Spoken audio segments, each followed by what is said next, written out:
to the show. Welcome to the show. Welcome to the show. Welcome to the show. Welcome to the show with the three amigos. Hotman, Crowder, and Solana on FM radio. Them boys be sliding, so we riding and we ready to go. 100,000 watts full throttle, baby, ready to blow. We passing Poker to Jupiter, we got your attention. You can tune in anywhere, but listen at your discretion. To the legend, Mr. Hotman can't stop him, each other deuce. My brother got his own hot burger at Tucker Deuce. Now my rush more of these sports, spitting the truth. It's Channing Crowder, greatest Dolphin, 2 Rocker 52. Solana one best of Miami, the voice of FIU. We reppin' to Miami, the Heat and the Panthers too. We reppin' for the Marlins, the Dolphins, that's how we do. We reppin' for the Crips, so it's always about the you. Hey Jimmy, please get a Pell on the phone and tell him that it's on. I finally got his name on the song, can't do it wrong cause it sounds so sweet. Just spit the facts while I keep the crowd on their feet. Football season be the reason that I be bringing this heat. Georgia music representing 104.3. Hey, welcome to the show. Welcome to the show. Welcome to the show. Welcome to the show. I don't quite have the Chicago accent that Hoch has, and I don't nearly have the beautiful singing voice that Hoch has to welcome you in on the back end of Georgie Music's wonderful intro for this program. It's Josh Appel in today for Hoch, Crowder, and Solana. I do expect Crowder and Solana to be in at some point during the show today. Hoch will be back later this week on Friday. And in the meantime, after Hoch for 2 or 3 weeks, close to a month, was complaining about the vending machines here in the building not being filled with his Coke Zero, I went and I scouted out the vending machines earlier today before the show started. And I thought to myself, I love soda. I see soda in this vending machine. And I'm going to take it upon myself to drink every single Coke Zero in the vending machine before Hoch gets back on Friday. Jimmy, what do you think? Good idea. Will you help me? No, that'll hurt my stomach. But well, I think it would be worth the stomach pain. Take some Tums, maybe some Pepto, just for Hoch to come back thinking that he's got his beloved Coke Zero ready to go, but it's going to be all gone because you and I drank it. Or just maybe take some home. Oh, that's actually also a good idea. Could just buy it all out. Exactly. I think that's a better idea, actually. The soda intake, I probably have to cut back a little bit. But, yeah, let's keep workshopping this, and then we'll come to a decision, and we'll go with that. Busy show today. Mike Cugno from CBS 4 will join us at 2:25. Oronde Gadsden will join us at 3:25. And George Richards talks some Florida Panther hockey at 4:25. Great win last night for the Panthers. Great win last night for the Miami Heat.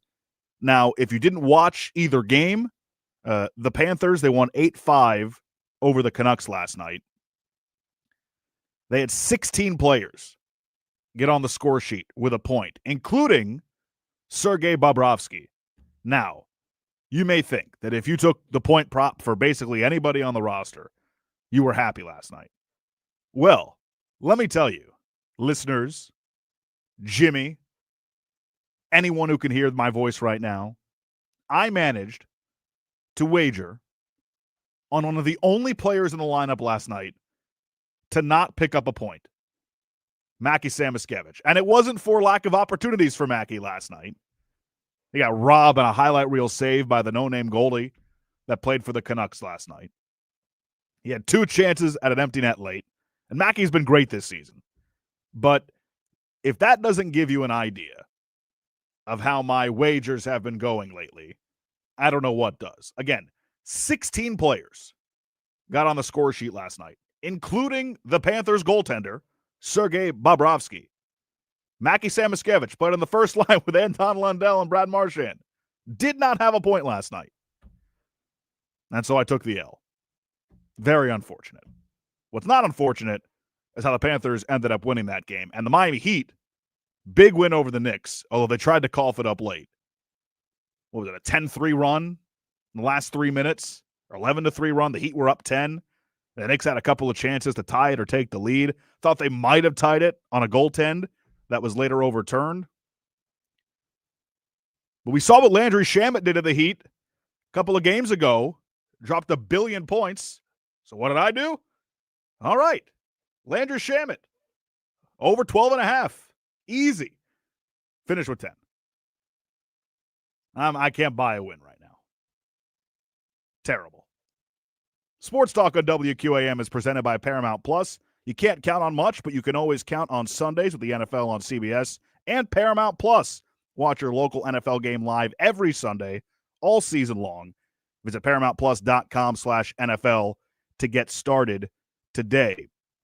I know yesterday, Hoch, Crowder, and Solana, they talked about obviously the fourth down decision from McDaniel in the Commanders game.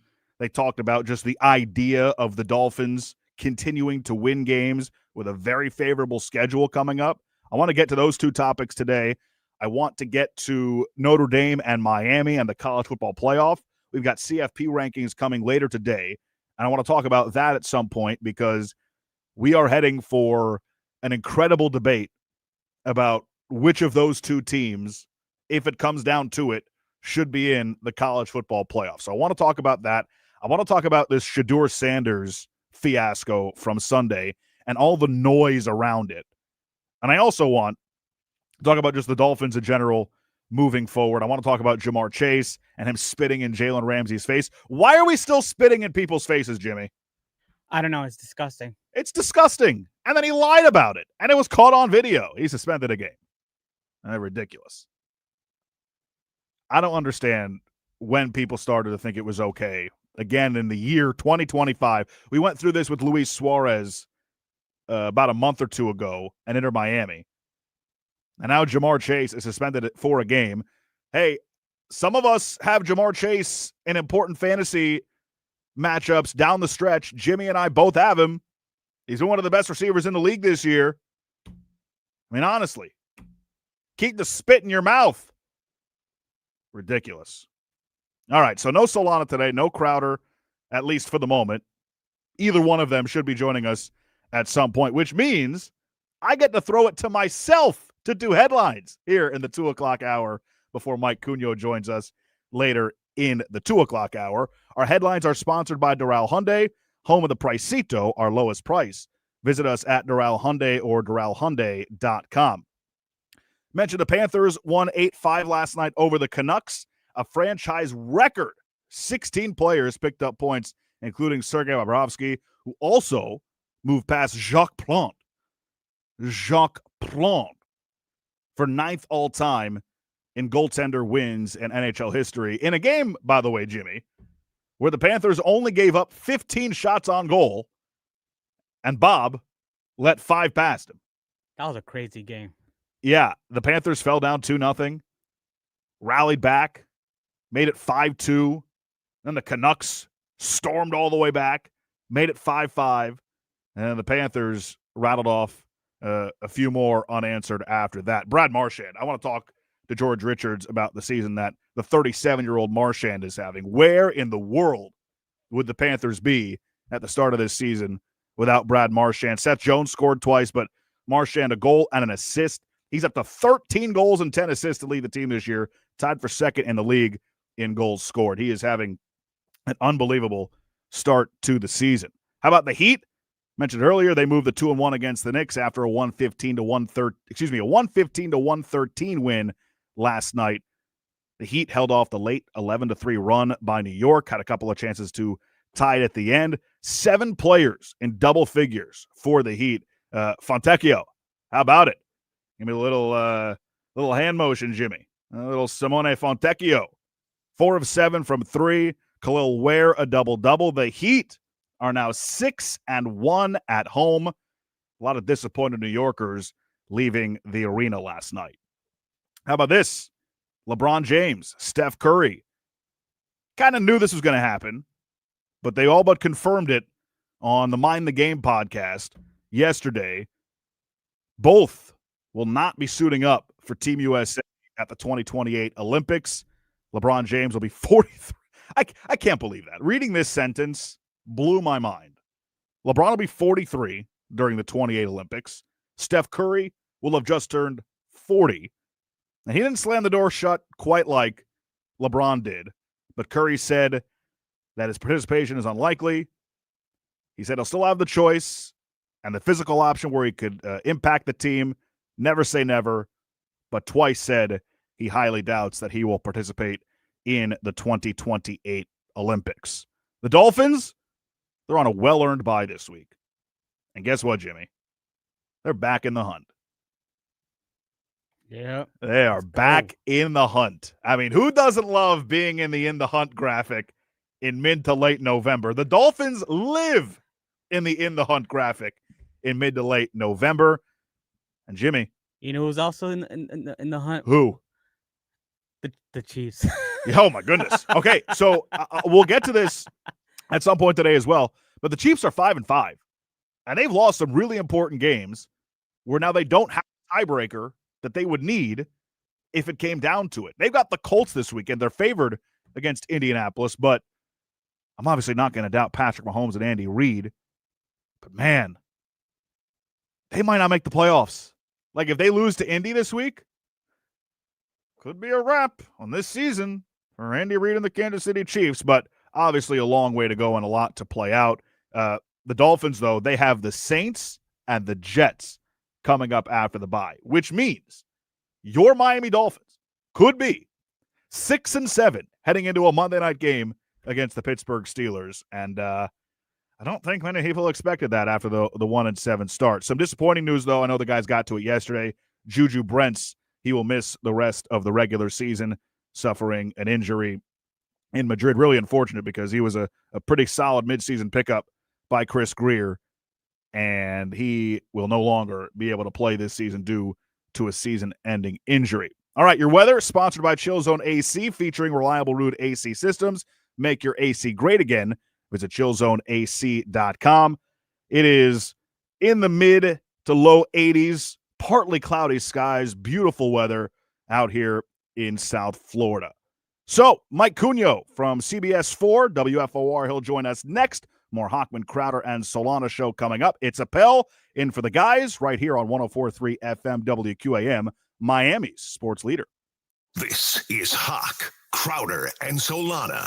Got a horse running at Saratoga? Give me anything. You got a lottery ticket? You got some numbers? What do you got? WQAM broadcast.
Wow. Back on Hawkwind, Crowder, and Solana. Appel in for Hawk and Solana. I was in for all three of them in the first segment. But if you're watching on YouTube, CC, Channing Crowder is here. I don't know if he can hear me, though. It doesn't look like he can. But in the meantime, Mike Cunio will join us in just a moment. But first, college football fans, come see the College Football National Championship Trophy presented by Dr. Pepper when it makes a special stop tomorrow at the Publix at 5950 Coral Ridge Drive in Coral Springs. Join Hollywood from the Joe Rose Show from noon to 2 p.m. to take a picture with the trophy. Fans of all ages are invited. Share in the excitement and pride of college football for this special, limited appearance. Mike Cunio of CBS4 joins us now on the Toyota of Hollywood hotline. Shop over 2,000 Toyotas on sale at one location, Toyota of Hollywood on 441 between Hollywood and Sheridan, or toyotaofhollywood.com. Cunio, welcome back. How was Madrid? Thank you. Hello? It was rainy and cold for most of the trip, but it was certainly a great experience. A lot of fans from all over the place, from all over the world in South Florida. It was really cool to see that many people make that kind of effort to get out to watch a Dolphin game. Did you eat all of your dinners after 9:30 p.m.? The days I actually ate dinner because we were working so much, everything was so late. The late night culture there is for real. They don't that city doesn't get like cranking until like the afternoon, like right around like at late afternoon, like maybe like 5 o'clock. That's when things kind of start to really start buzzing. Does it surprise you when you go to these international games to cover the Dolphins just how many Dolphins fans there are across the pond? Not just ones that made the trip from the U.S. or from South Florida, but it always strikes me that the Miami Dolphins, and I guess it's just because Miami is this international city, but it always strikes me seeing the amount of folks wearing Dolphins jerseys and Dolphins apparel at these international games. It does. It's sort of like, you know how a lot of people from, I don't know, let's call it the state of Florida, maybe growing up grew up as Braves fans because of, was it TBS or TNT, whatever. Those are the only games that were basically shown sort of nationally or regionally. Whenever you talk to somebody over in Europe or Spain about why they became a Dolphins fan, there was two recurring themes or answers. One was Dan Marino. So obviously you had this huge kind of star who was also in movies, Ace Ventura. So his kind of brand and the way he played popped off the screen. The other one was a lot of people became fans during the 80s. Obviously the Dolphins were still good, but it was the mystique of like the Orange Bowl and the palm trees and the way like South Florida looked. Of course you had Miami Vice, and that was just all these things kind of wrapped up in one. So if you're watching American football and you see a lot of things you might see on a TV show or movie as the backdrop for a football game, I think that kind of captured a lot of people's imaginations back then, and that's how they ended up being Dolphin fans. Were you able to make your way to a McDonald's there to have a McRib? I saw a McDonald's, and every time I walked by it, I thought about doing it, and I was like, absolutely do not put this on some sort of paper trail that you actually went to McDonald's. And no offense to McDonald's, but went to McDonald's while in Madrid. Well, I have a feeling that the McRib, the actual meat they use in Spain, might be of better quality than whatever the hell they make it with here. I'm curious, I should have looked at the menu to see if they even did a McRib over there. Is a McRib like an international thing? Because I know in different countries they kind of have different menus. I feel like it should be. Right? You think that spans the globe, huh? I don't know. I don't see how it doesn't. And I say that as somebody who thinks that it is the most foul thing on the menu besides the Filet-O-Fish. Never tried the Filet-O-Fish and not a big fan of the McRib, and I'm glad it's only a seasonal thing and it's not around all the time. Let's talk now about what happened on the field in Madrid. The Dolphins, they do get a win, but it was really ugly. And we had talked up into the lead up to the game about how the Commanders had lost 4 straight games by 20 or more points. They were depleted in the secondary, depleted on offense. They're missing Daron Payne from a suspension. What were your takeaways from the game? A win is better than a loss, obviously, but it was not the prettiest of performances. No, it was like everything between the 20s you kind of liked for the Dolphins, at least offensively. They were able to run outside. They were able to move the ball. For sure, it was just once they got into the red zone, things got clogged up until overtime. They were 1 for 4 in the red zone, something like that, and then 2 of those were stops at the goal line. That can't happen against a team that's banged up and has that many missing pieces defensively. You have to win those individual battles and battles as a team to kind of punch it in. But I mean, it's not like anything's come easy to the Dolphins this year anyway. So I guess that kind of a little expected that it might be a grind. You just wish that, hey, you did everything right, sort of between the 20s. It was just finishing drives that needed to happen. And you know what? If it happens against an opponent like Washington that is having a down year, as opposed to last year where they make the NFC title game, you still come out there with a win. Maybe you just feel good about the fact that you were still able to overcome some of your own issues and still get the W. And then you kind of reassess and move forward and see if you can figure out the rest of the way, if you can correct those mistakes. Defensively, there was just a couple like miscues. I don't understand how they kept running the same screen to Debo. Like they ran at the end of the half. They ran at the end of the half, and then they ran it on, I believe it was the to set up the field goal, and then they ran it for the touchdown. So obviously that look the Commanders really liked. I just wish the Dolphins would have maybe picked up on it a little sooner. Real quick, a texter writes in that they went to Spain in July and had a double McRib with egg, lettuce, and tomato, and they said it was amazing. And so it's apparently available year-round in Spain. So you really missed out. And a breakfast item, with egg, right? Oh, see, there's your protein. See, where has this been? See, imagine if this was around here. Hoch would be forcing us to go eat the McRib every day, not just asking. It would be a prerequisite for coming on the show. It would be all 3 meals: breakfast, lunch, and dinner. Mm-hmm. The one of the other popular conversations coming out of Dolphins and Commanders Cunyo, the decision late by Mike McDaniel to go for it on 4th and 1 with less than 2 minutes left. Now, we can talk about how Devon Achane should have stayed in bounds when he got the team even into goal to go in that set of downs, because that would have burned at least another 40-plus seconds off the clock, if not more, and they could have just run it out and then kicked the field goal. But he went out of bounds, so that it played out the way it did. What did you think of McDaniel's decision to go for it there on 4th and goal? I like the decision. I think it was the right call, and I had this debate with Bo Camper as it's happening. I was like, no, this is the right way to do it. And I think this is only the beginning. And this is the first time where I think this kind of call kind of made headlines, because I don't think any teams have been kind of saddled with making this decision. That the Commanders did it too, by the way. Year. The Commanders did it right before this. Right. And so to me, I was like, man, who was it?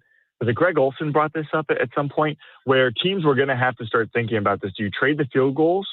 If you kick a field goal and then you kick off, the team only needs 2 first downs before they can attempt a field goal. Do you trade the field goals, or you play the field position game and try to pin teams deep now and make them try to go the length of the field? And to me, this was just one of those examples, and where I agreed with it. It's either you get stopped at the 1, and now the Commanders have to go about 60, 65 yards to win, or you kick the field goal and all they have to do is go 30, 35 yards to tie it. I was okay with the decision. I know, Mike's been criticized a lot for things this year, but I think this is one where had it blown up and the Dolphins lost, and they almost did, I still think it was the right call to make. I respectfully, of course, disagree. Yeah. For me, I understand the analytics there, but is a 3.5% chance worth the possibility that the defense that you supposedly trust gives up the yardage necessary and Matt Gay makes that field goal and they lose? Is that 3.5% worth it? Because I'm pretty sure the number was, if they didn't get it, then their percentage chance of win was less than 20%. I could be wrong on that, but I'm pretty sure that's the number I saw. And if you trust the defense to get a stop, if you don't get it, why, by that same token, wouldn't you trust them to get a stop on an ensuing kickoff? I know everybody's talking about how the new kickoff rule changes the math, and it does to a degree, but you can get creative with those kickoffs, put it in the landing zone. And I know the coverage team has been a little bit spotty at times this season, but if you're going to trust your defense in one spot, I don't see why you wouldn't trust your defense in the other as well, because worst case scenario, Washington comes down and kicks a field goal and you go to overtime anyways.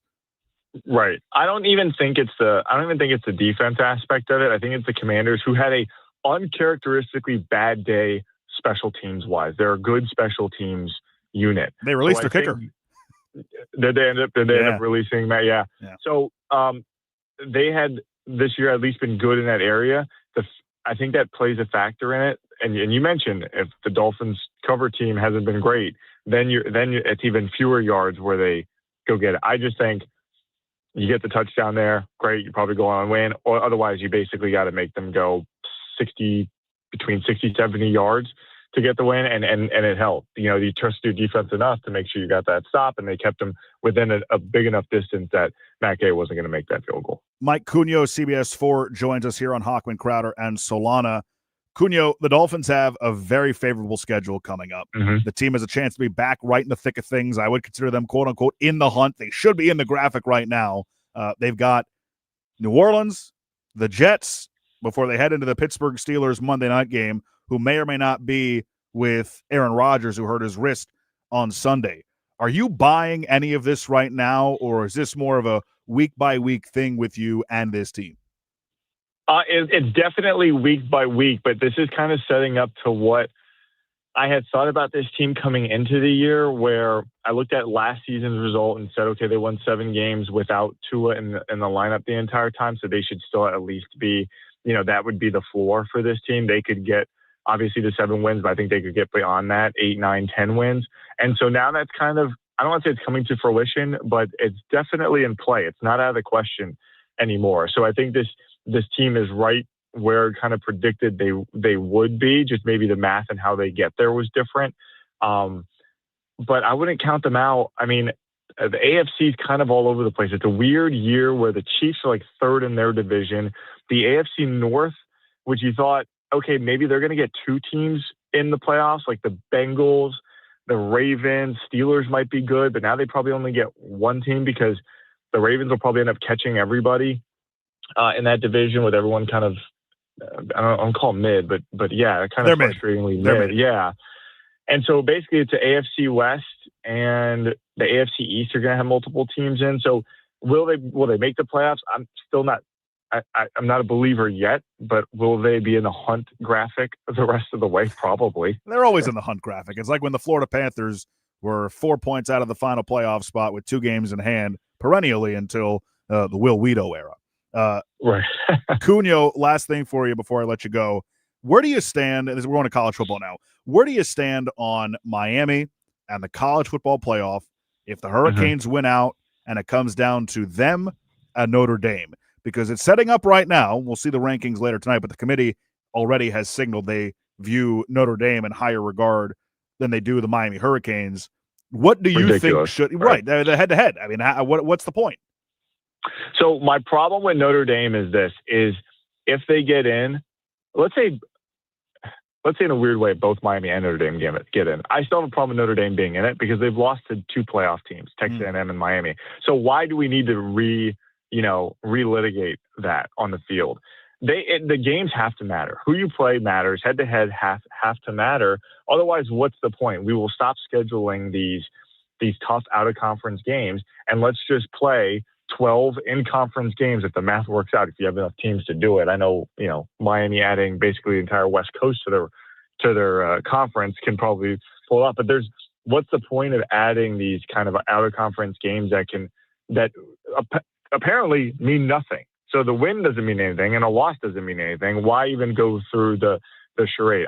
This is what takes what's so pure sports away. When you have committees that decide these things, they have to figure this out. If it comes down to Miami and Notre Dame in like the 10 to 12 range, Miami should absolutely get in over Notre Dame if the records are the same. Quite frankly, I think they're both playoff teams. That's assuming Miami wins out. They could easily lose that game to Pitt, but we're talking about Alabama still. They've got a couple of losses now, one of them to Florida State, who Miami beat. There are teams in here. You got to root for Texas to lose, Oklahoma to lose, BYU, Utah, Vandy. Those are teams Miami has to jump. I don't understand, again, the differentiation between a Notre Dame or a Miami, and the SEC bias here drives me nuts because while Louisville and SMU are not playoff teams this year, they are still above average to good teams in the ACC. And the way Miami looked against them, obviously not great. I'm not excusing those losses, but the schedule that Notre Dame's playing is an absolute joke. And I think they are good enough to be in the postseason. When it comes down to those two teams, I'm with you. The head-to-head has to matter, or else what's the point? Right. Resumes need to be at the forefront as opposed to where you started at the beginning of the year. This was the problem with the BCS. I think it was Auburn went undefeated, went 1 year or one loss, but because they started so far back in the rankings, they could never kind of catch up to the top two in the field, and they missed out on national championship opportunity. This is the problem with the preseason rankings, and this is going to open a whole can of worms. But the committee decision making is flawed in this area, and even the 12 teams itself, that number is flawed because you get into this. Well, we need to have automatic bids, or the no automatic bids, or the group of five gets one in. It needs to expand. I think 16 is probably the perfect number, but the preseason rankings should not have an effect on where you are at this point. It's got to be all resume based. Well, really, none of this matters. College football doesn't matter after USF lost to Navy, and now they're out of contention for the college football playoff. So what's the point of the college football playoff? What's the point of college football? And what's the point of life? I don't know. Sunshine?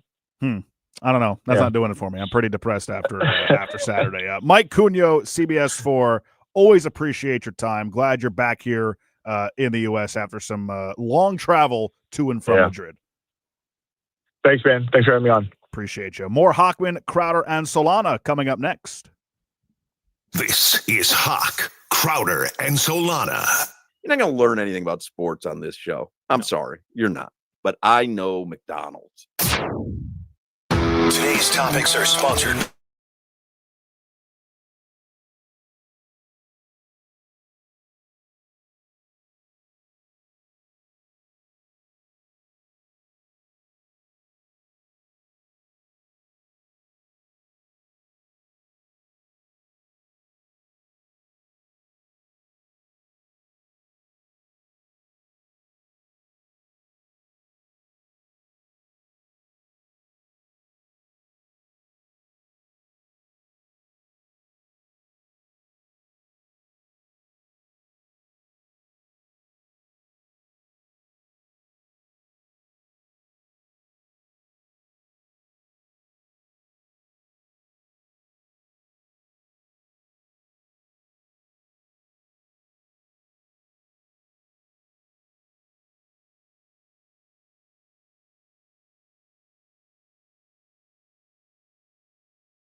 to do an autofill. That's what I was at. Let's see, Well, I couldn't do it from the let me see text. if I can try to do it. Give me a second. Autofill form. What does it say? Appel Oh, in no. for Hochman and Yeah, Solana yeah, today. the autofill. Crowder is in Vegas right now, and he's on the StreamYard. Don't know if he can hear us. I'm going to venture to guess that it's a no, that he can't hear us at the moment. But I want to get to some Mike McDaniel sound here, Jimmy, in this segment. It's a quick segment, but I know we've talked about all season long and in the offseason about how, at the very least, the Dolphins can rely on their front seven on defense. And boy, were we wrong for about the first 8 weeks. But the Dolphins defense has turned it around a bit over this recent, if you want to call it a hot stretch, that they've been on. And we're seeing young guys like Kenneth Grant, like Zeke Biggers, and like Jordan Phillips start to develop more into quality players. And Mike McDaniel yesterday spoke about that. You can just look as far as some of the production that T-Dot and, in particular, Jordan Brooks had last game. You have 20 tackles. That's a result of a lot of things him, but also a lot of things from his teammates, particularly those rookie defensive linemen. So that we've been counting on that growth, and we're experiencing some of the fruits of that in these past 2 wins. Yeah, Jordan Brooks, 20 tackles, ridiculous tackling machine that he is. And I feel like defensive line isn't exactly a sexy position. It's hard to quantify whether or not players are playing well, especially young ones. I mean, Kenneth Grant had 1 tackle. Jordan Phillips, 1 tackle. It was a tackle for loss. Zeke Biggers, he got into the action with 7 tackles, but nothing really jumps out on the page from a young defensive lineman or a defensive lineman in general unless they're getting to the quarterback or taking a guy down in the backfield. So it's tough to quantify, are they really developing? Are they not? And for a while, Kenneth Grant, his career did not get off to a great start.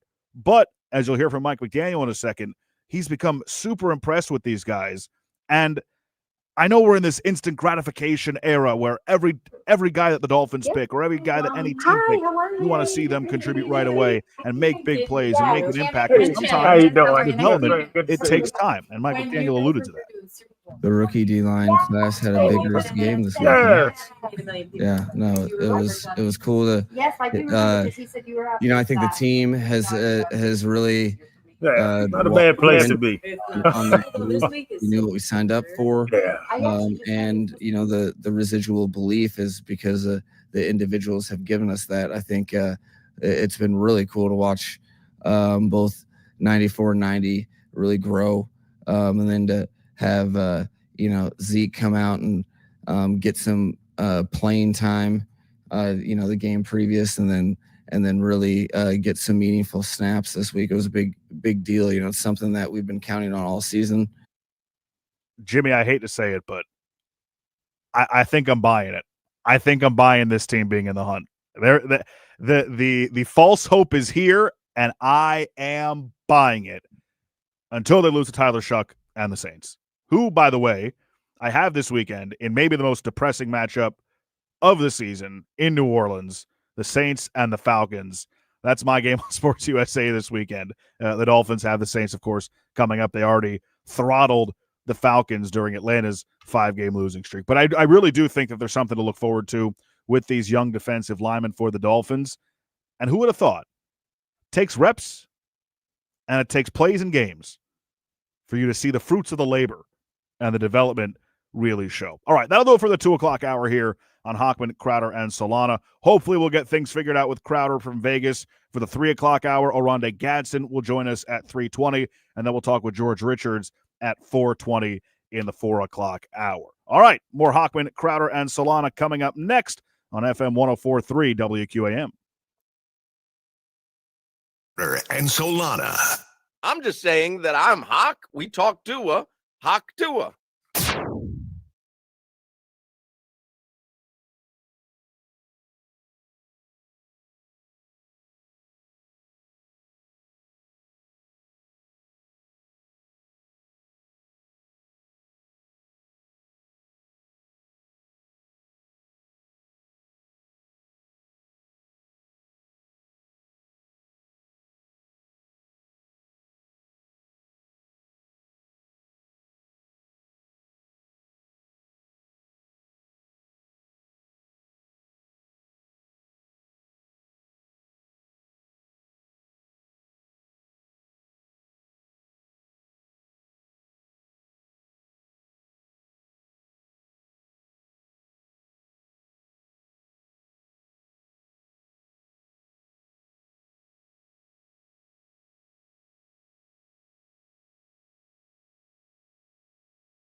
3 o'clock hour on Hochman, Crowder, and Solana.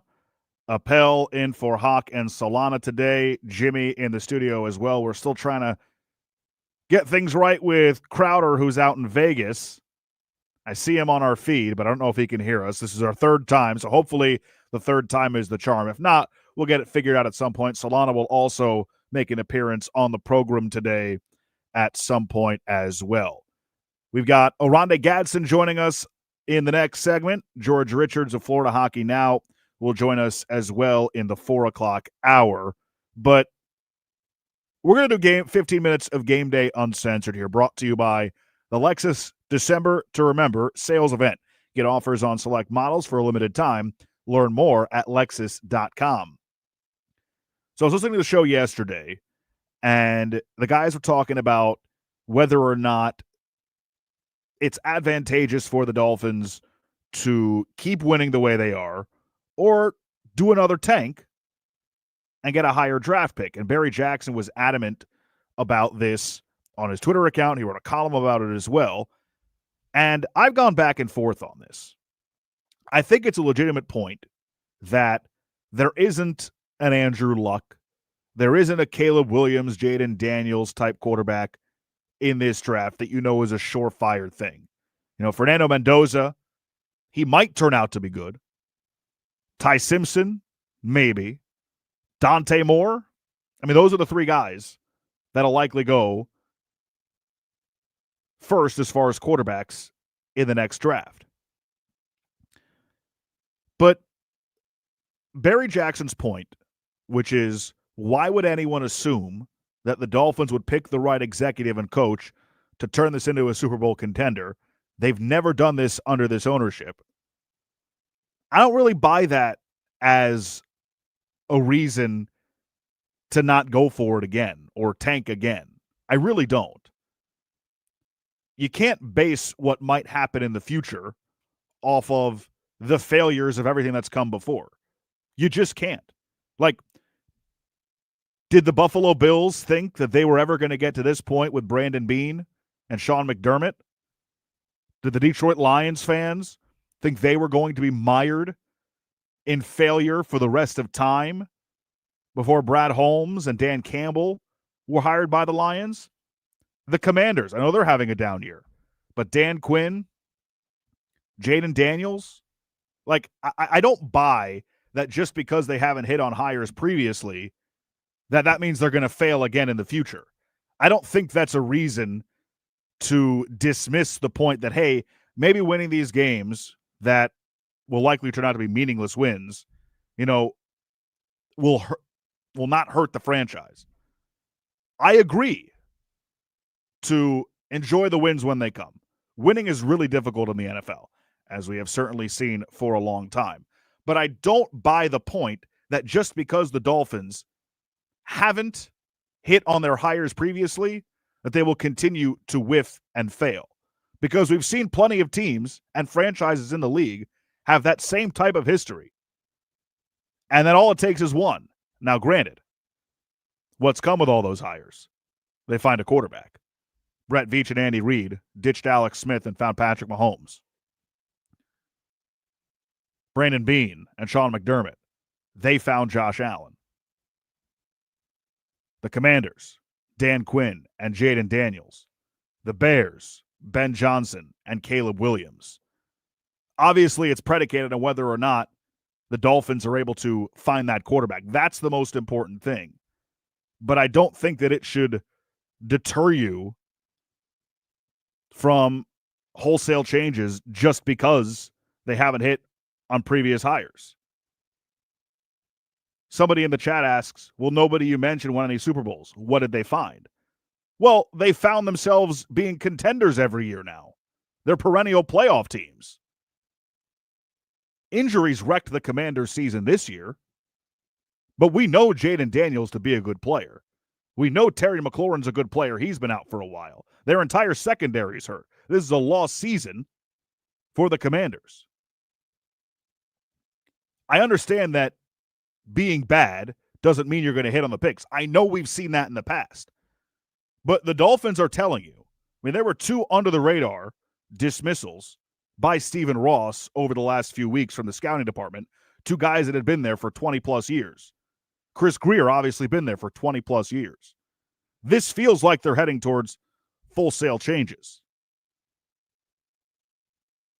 I don't think that just because they haven't hit on hires in the past, that a full-on rebuild isn't the answer. Because now you just accept the mediocrity because previous hires didn't work out. Just accept that they're going to go 7-10, 8-9, 9-8, and perennially be in the hunt. I don't buy that. I think to dismiss it is a little odd. And I understand that this franchise has beaten this fan base time after time after time. And it's become somewhat filled with apathy towards the Miami Dolphins. Barry says, when your team hasn't won a playoff game in 25 years, you can't think in terms of blowing it up to build a Super Bowl contender. You need to take solace in smaller things, such as single wins, and remaining on the fringes of wildcard contention, even as sad as that may sound. Well, why? Why can't you think in terms of that? You can't. I've seen people argue over the years that you should take a quarterback in the first round every year until you hit on one. I feel like that same thing applies here almost. Just because the last rebuild failed doesn't mean that you shouldn't try it again. I don't know what you build around from this team outside of Devon Achane, outside of Patrick Paul, outside of Jalen Waddle. Maybe this trio of defensive linemen that are coming along, some players you could build around on the defense. But the idea that this team is a soft rebuild away from being something, I don't know. It's what I said a couple of weeks ago. You can't half-ass this. You have to full-ass it. This team has half-assed these rebuilds for so long outside of 2019. Neither method has really worked for this franchise. And so again, just because it hasn't worked doesn't mean you shouldn't try it again. Let's get to our headlines here in the 3 o'clock hour, sponsored by Doral Hyundai, home of the Pricito, our lowest price. Visit us at Doral Hyundai or at DoralHyundai.com. The Dolphins, they're on a bye this week. They have the Saints and the Jets coming up after the bye. Could find themselves at 6-7 going into that Monday night Steeler game. I love this quote from Bradley Chubb. Basically said the team has taken on a delusional mindset. I love that. And we'll get to more of that later on. Juju Brents, unfortunately, he'll miss the rest of the season. He was looking like that was a nice find for the Dolphins defense, which has been absolutely depleted in the secondary. So that's unfortunate news for Miami. Maybe more Ethan Bonner, Solana's favorite player. The Panthers, they won 8-5 last night over the Canucks after a disappointing loss on Saturday to the Lightning. A franchise record 16 players picked up points, including Sergei Bobrovsky, who also moved past Jacques Plante for 9th most wins all time in a game where he stopped only 10 of 15 shots. The W, of course, and the 2 points, all that matters. Seth Jones scored twice. Brad Marchand continues his incredible start to the season. Goal and an assist for number 63. The 37-year-old is up to 13 goals, 10 assists on the season to lead the team. He's tied for second in the league in goals. Now, look, I was listening to Doug Plagans on with Tobin and Leroy before the show, before we started, and I heard Tobin. I heard him refer to it as Paul Ball. I love it. It tickled me. I got to tell you, Jimmy. Paul Ball, it's taken over. It has. Everybody knows about it. It's spreading. It's caught on. And you know me. I'm a Paul Ball lifer. And NHL knows, but you know what? It doesn't make a difference. No, it doesn't. The Heat, they moved the 2-1 against the Knicks this season after a 115-113 win last night. The Heat held off an 11-3 run late. They were up by 10 in the final minutes. The Knicks had a couple of chances at the end to tie or take the lead. In fact, it looked like at one point they did tie the game. The Heat got called for goaltending, but it was overturned after a review. 7 players in double figures for Miami. Fontecchio, 4 of 7 from 3. Khalil Ware, a double-double. Norm Powell, Storm and Norman. Do people call him that? I don't know. Yeah, Storm and Norman. Oh, very good. Storm and Norman. The Heat are 6-1 at home now at the Kaseya Center. All right, so we got Oronde Gadsden coming up in the next segment, former Dolphins wide receiver. I was in Jacksonville on Sunday. I called the Chargers and the Jaguars. Jimmy, I think it might be time to do Tua versus Herbert again. Whoa. Was that a bad game from Justin Herbert? Yeah. Whoa. He got benched for 81 yards, no touchdowns, and a horrific interception. Lost 35-6 to the Jaguars, who blew a 19-point fourth-quarter lead to Davis Mills the week before. Whoa! Is that a bad loss for the Chargers? I'm sure we'll get to that with Oronde Gadsden in the next segment. More Hochman. Oh, wait. Jimmy, I don't do headlines often. Forgot about the weather.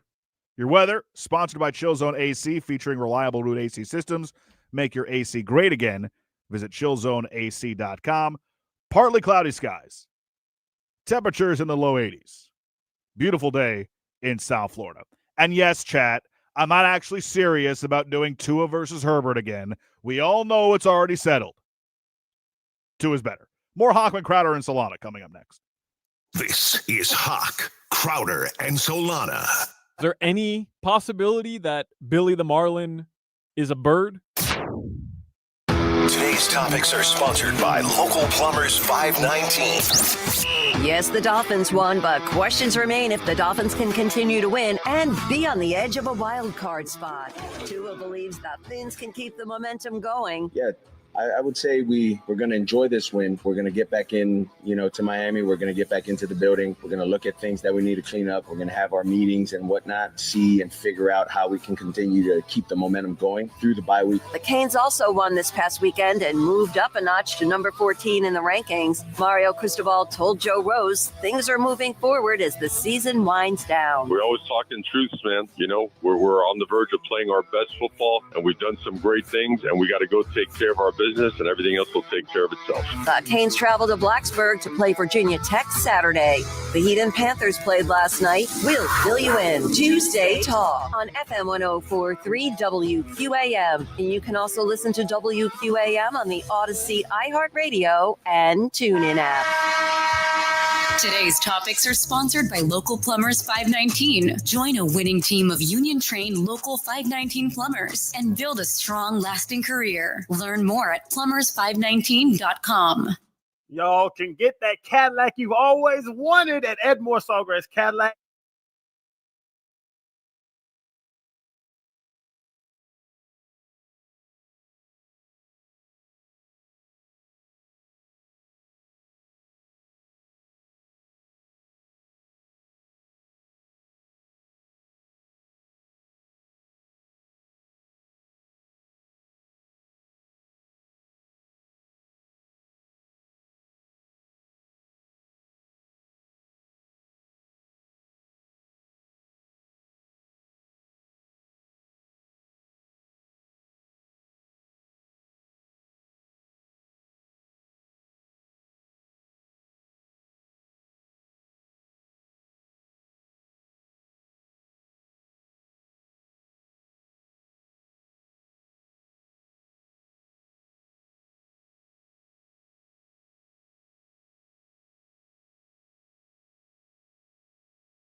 It is good producing, Jimmy. Oronde Gadsden will join us in just a moment. His son, of course, star tight end for the LA Chargers. That was my game this past weekend. And boy, was it a stinker for LA. Oronde Gadsden joins us now on the Toyota of Hollywood hotline. Shop over 2,000 Toyotas on sale at one location, Toyota of Hollywood on 441 between Hollywood and Sheridan, toyotaofhollywood.com. OG, legendary Miami Dolphins wide receiver, Appel in for Hot, Crowder, and Solana. Oronde, as I was just saying, we were both in Jacksonville over the weekend. We failed miserably at trying to meet up after the game. I will take accountability for that one. But what the hell happened? And don't get yourself in trouble. I'll tell you what's happening. The O-line, they just not, playing as they should. I think I don't know. I want to say it's too many long East Coast trips. It's probably the fifth one. I think Chargers travel more than anybody in the league. So let's go with that. But it was a bad game. I mean, it didn't look. It looked kind of Park League. It looked kind of palish, yeah, to say the least. But sometimes it happens like that. I don't know. Could be looking ahead at the bye.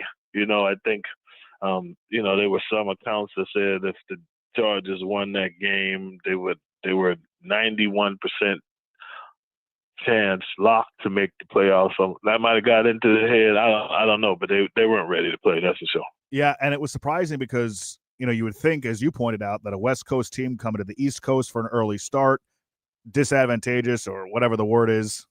English is my job, but I don't know the word. Anyways, you would think that it would be a disadvantage for the Chargers, but under Jim Harbaugh, I think there was something like 5-2 coming to the East Coast, a +10 on average point differential. So it was a very uncharacteristic performance, and they were playing a Jaguars team that had their worst collapse in franchise history against Davis Mills the week before. And at the very least, even if the offense wasn't performing, the defense was shockingly inept on Sunday as well. They've been one of the best defenses in the league during that winning streak. Styles make fights, and sometimes, we know sometimes you get the bear and sometimes the bear gets you. It's just, I think, the way some teams play don't fit our defense. Obviously it's a 10-game sample size at this point, 11-game sample size at this point. But, some offenses just click against it and some don't. At the end of the day, you got to get pressure on the quarterback. They were able to apply heavy pressure on our quarterback, and we didn't apply any on there. So that's usually what happens is, on the good days, you get Khalil Mack and all other defensive ends rushing real good, and then, now you got to find out how to throw, where to throw in the zone, and it's pretty tough. But when you get time, you can pretty much find the holes. So, it is what it is. We just, take this bye week, get everybody healthy, and try to come back. Next game against the Raiders. We saw them last night against the Cowboys, and then they're going up against fighting Shedeur Sanders this weekend. So yeah, see how it works out. I was going to transition to the Dolphins, but since you brought up Shedeur Sanders, I haven't gotten to it on the show yet. The noise around him is so bizarre to me, as if it's some affront to the sport that the 5th round quarterback, who was 4th on the depth chart in training camp, didn't get any reps. And then finally, when he became the backup, they had another rookie who was higher on the totem pole or lower on the totem pole, whatever the way we look at totem poles is. The 3rd round pick, Dylan Gabriel, he's got to get all the reps. So this idea that the Browns are sabotaging Shedeur Sanders, it's so bizarre to me. And it made me think, the way that people are defending Shedeur Sanders, I know it's obviously on a scale because at least Tua Tagovailoa had performed at least and shown flashes. But is this what like Tuanon sounded like in defending Tua for so long? Because the stuff coming out around Shedeur Sanders after Sunday was so bizarre to me. He was terrible on Sunday night, and it was everybody else's fault but Shedeur Sanders. It was crazy. Yeah, I know. Everybody wants a fair shake, and when you get it, it just doesn't happen that way. I mean, you're a starter, you get the first team reps. I mean, usually, you give on a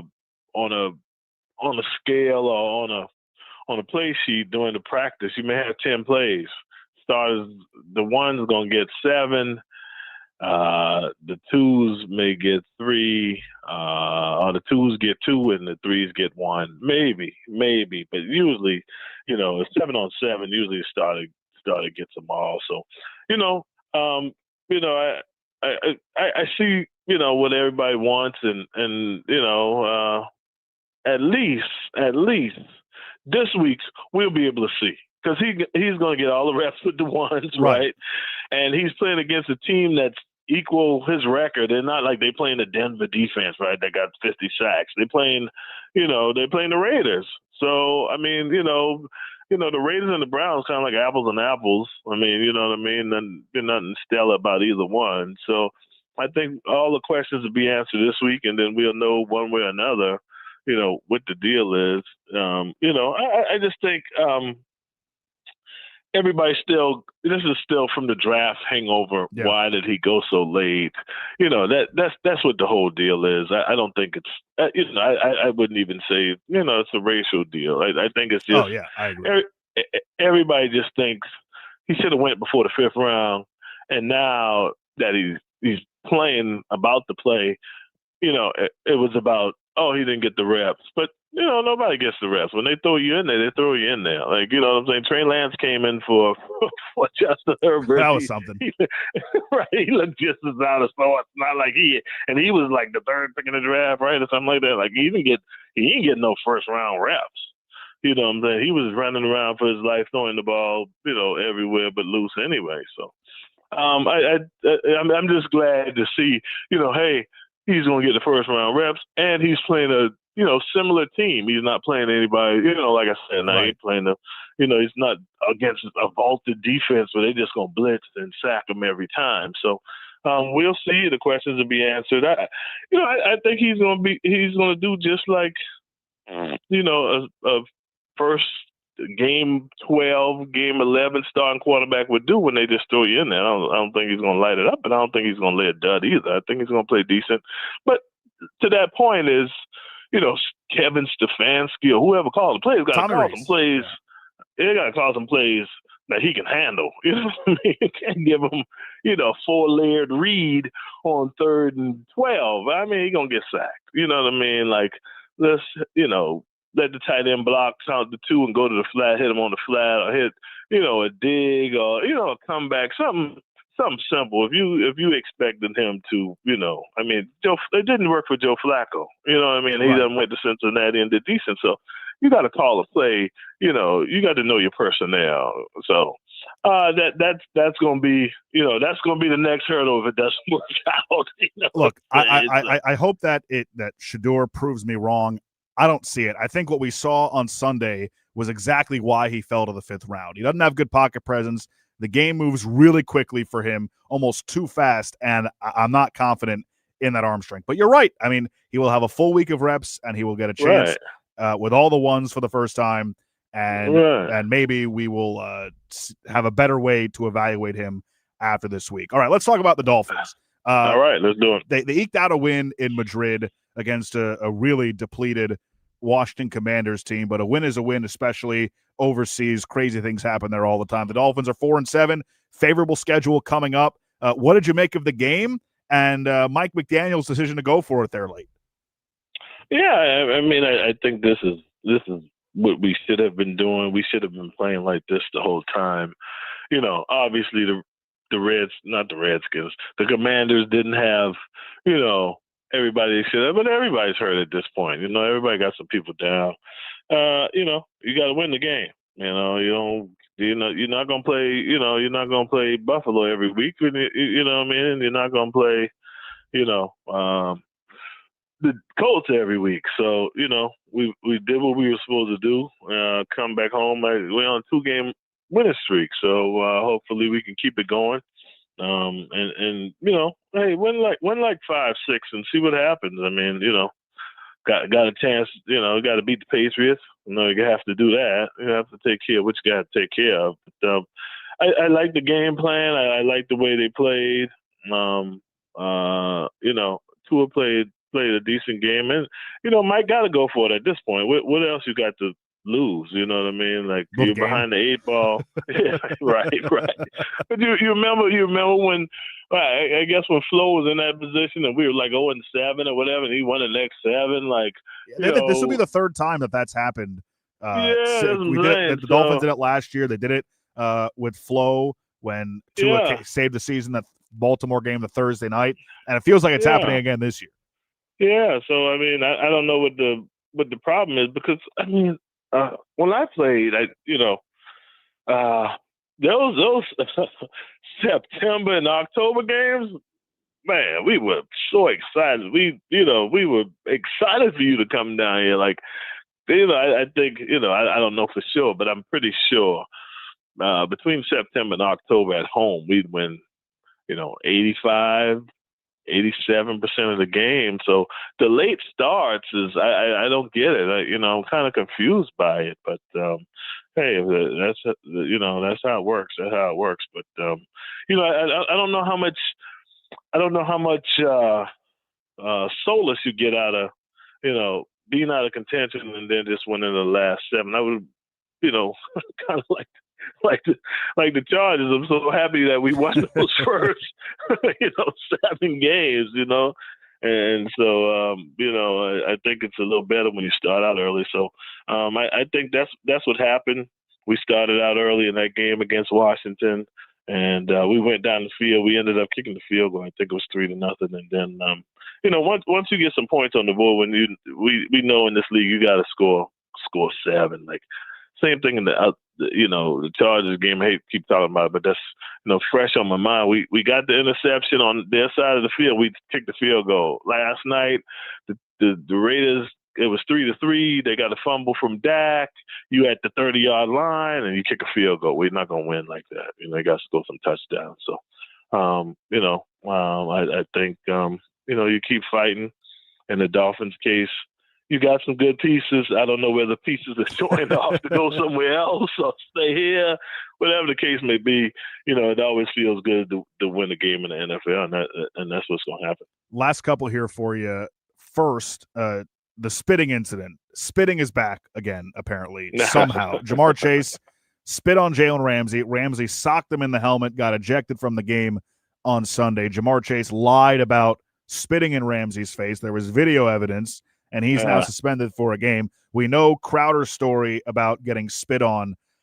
I don't understand why we're resorting to that. Like, there is nothing more disrespectful than spitting in someone's face in any scenario. Did you ever have to deal with anything like that as a player? Did you come close to ever getting so mad at one of your opponents that you thought about it but held back? I can't understand what possesses someone to spit in the face of another man. Nah, I don't think I've ever, even came close to it. But, in that one, the odd thing to me is, seemed like it was a premeditated, he was a premeditated spitter. Because it seems if you look at the video, it was like he drank some water and came off the sideline. It was so much. Did the Triple H water bottle spit up into it? Yeah. I mean, that's just not a spit, like a spit is, but it was like he had it in his mouth, holding it until he got to him. Like, it was a lot. I mean, it was just odd. And for somebody his caliber to you can beat Ramsey one-on-one, no problem. Like, I don't understand why you got that upset or what made you do that. And then you lied about that. That's worse. Like, you already, you're sad. You a sad dude for spitting. Now you a super sad dude for saying you didn't do it. Come on, there's cameras everywhere. They gonna see you, bro. Like, I don't know. I don't know what the deal is with that.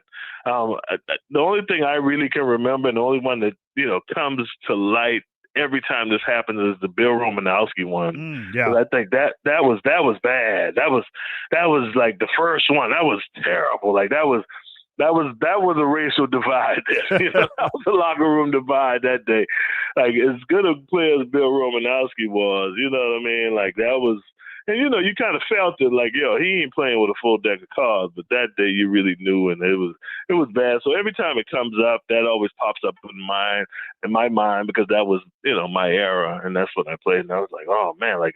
That's on site. Like, that's, y'all go ahead. I'll take the fine. I'm waiting for him to come out the locker room, bro. Like, you know what I'm saying? Yeah. Like, I got to see him. Like, this go beyond the football. You know what I'm saying? I'm cool. Everything gonna be all right, but I'm waiting for him. I'm gonna take whatever fine. I'll find my own flight back. I got to see Jamar Chase when he come out the locker room. He better have his people with him waiting at a home game. I don't know who's home game, but if I got anybody with me, we going looking for Jamar Chase. So this is how it is, and I think Mike Tomlin said it best. You got to do what comes natural at that point. Well, Ramsey gave him a nice right hand and a helmet. Yeah, they got a helmet. Got a helmet on. There would have been more. I'd probably would have just tackled him and just started wailing, like, you know what I mean? Like, the helmet hit is like, when Sam Brown got hit. Like, all right, good job, big dude. Yeah, that was dumb. Yeah. Last thing for you here. McRib. Hoch forced me to go meet him, Crowder, and Solana before our broadcast at the Panthers Arena last Thursday. I took a nibble of it, and I was out on it. I have a sneaking suspicion that Hoch just do it. Hoch doesn't actually like the McRib is my take. I can't confirm that, but I think it's this Aperol Spritz thing where he doesn't actually enjoy these things. He just does it for the bit, but maybe he does. I could be wrong. Are you tired? Are you tired of Hoch forcing you to eat the McRib? No, I like the McRib. What? You like the McRib? I actually like it. I actually like. Now, listen, I'm not gonna order 3 of them. You know what I mean? Like, but that one that day, man, the sauce and everything was, the bread is different bread. They don't have that on a regular basis. Like, I think it's in our mind. Like, listen, it's a hurdle to get over. It's a McRib without the rib. It's a hard hurdle, but I think the sauce with the pickles and the onions kind of help you get over it. Yeah. I think, not bad. Like, I think it's pretty good. I'm with Hoch on this one. Now, the za and all that, and the boneless wings, I'm not with. But okay, well, the McRib, I'm good. The boneless wings are my thing, and I saw Stan Van Gundy and Iron Eagle on one of the Amazon Prime broadcasts. I think it was the Heat game where Stan Van Gundy was giving his take on the wings. He didn't bring up boneless wings, and I was pretty disappointed about that. OG, thanks so much for your time, as always. It was great. Man. It was great almost seeing you in Jacksonville this past weekend. I mean, we texted back and forth. But how you get down there? It was good. We put forth. We got to eat for effort. We tried. Yeah, we tried. That's all you can do. That's all you can do. Try. Oronde Gadsden, legendary Miami Dolphins wide receiver. Thanks as always for taking the time. Thanks, man. Appreciate you. Talk to you later. Back with more Hochman, Crowder, and Solana after this. Crowder and Solana. What about FD Florida and FD Sun? How about FU? WQAM broadcasting live from the Edmore Sawgrass Auto Mall Studios. Shop exceptional Cadillac offers now at the 3-time Cadillac Dealer of the Year, Edmore Sawgrass Cadillac. Visit EdmoreSawgrassCadillac.com. You're always backed by Morse. Cheetah Pompano, great spot to watch a game or a fight.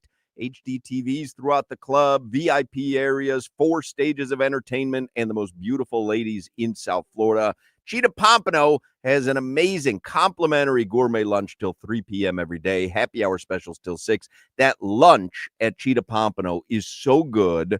It's a menu. They don't just throw a bunch of food out on a table. You order off a menu, and it is an extensive menu, and they have an excellent chef, and they make really good food. And then, of course, college, pro football, girls, and beer. What's better? Every Sunday and then Monday night, you can enjoy hundreds of beautiful, exotic referee and cheerleader adult entertainers at Cheetah Pompano Beach. Watch all the games live while you enjoy the coldest beer in town. Every day is a great day at Cheetah Pompano Beach. Make sure you visit Cheetah Palm Beach as well. Get details on the website cheetahsofl.com. AM 560 Sports WQAM conducts contests from time to time, on air, online, and on site. You can find complete rules for all contests on our website, WQAM.com/rules. Gear up and get ready, college football fans, to have the chance to get a close-up look at the College Football Playoff National Championship Trophy, presented by Dr. Pepper, when it makes a special stop in South Florida. The trophy will be on display at the Coral Springs Publix, 5950 Coral Ridge Drive. Join WQAM Miami Sports Leader Wednesday, November 19th from noon to 2 p.m. Fans of all ages are invited to come and take photos with the trophy, sharing the excitement and pride of college football for this special limited experience. Do you owe $10,000 or more to the IRS like Mark? I've been doing home remodeling for 30 plus years, but the economy crashed. I want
Slowing down in Miami-Dade, westbound of the Dolphin, 95 going back.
Welcome back to Hochman, Crowder, and Solana.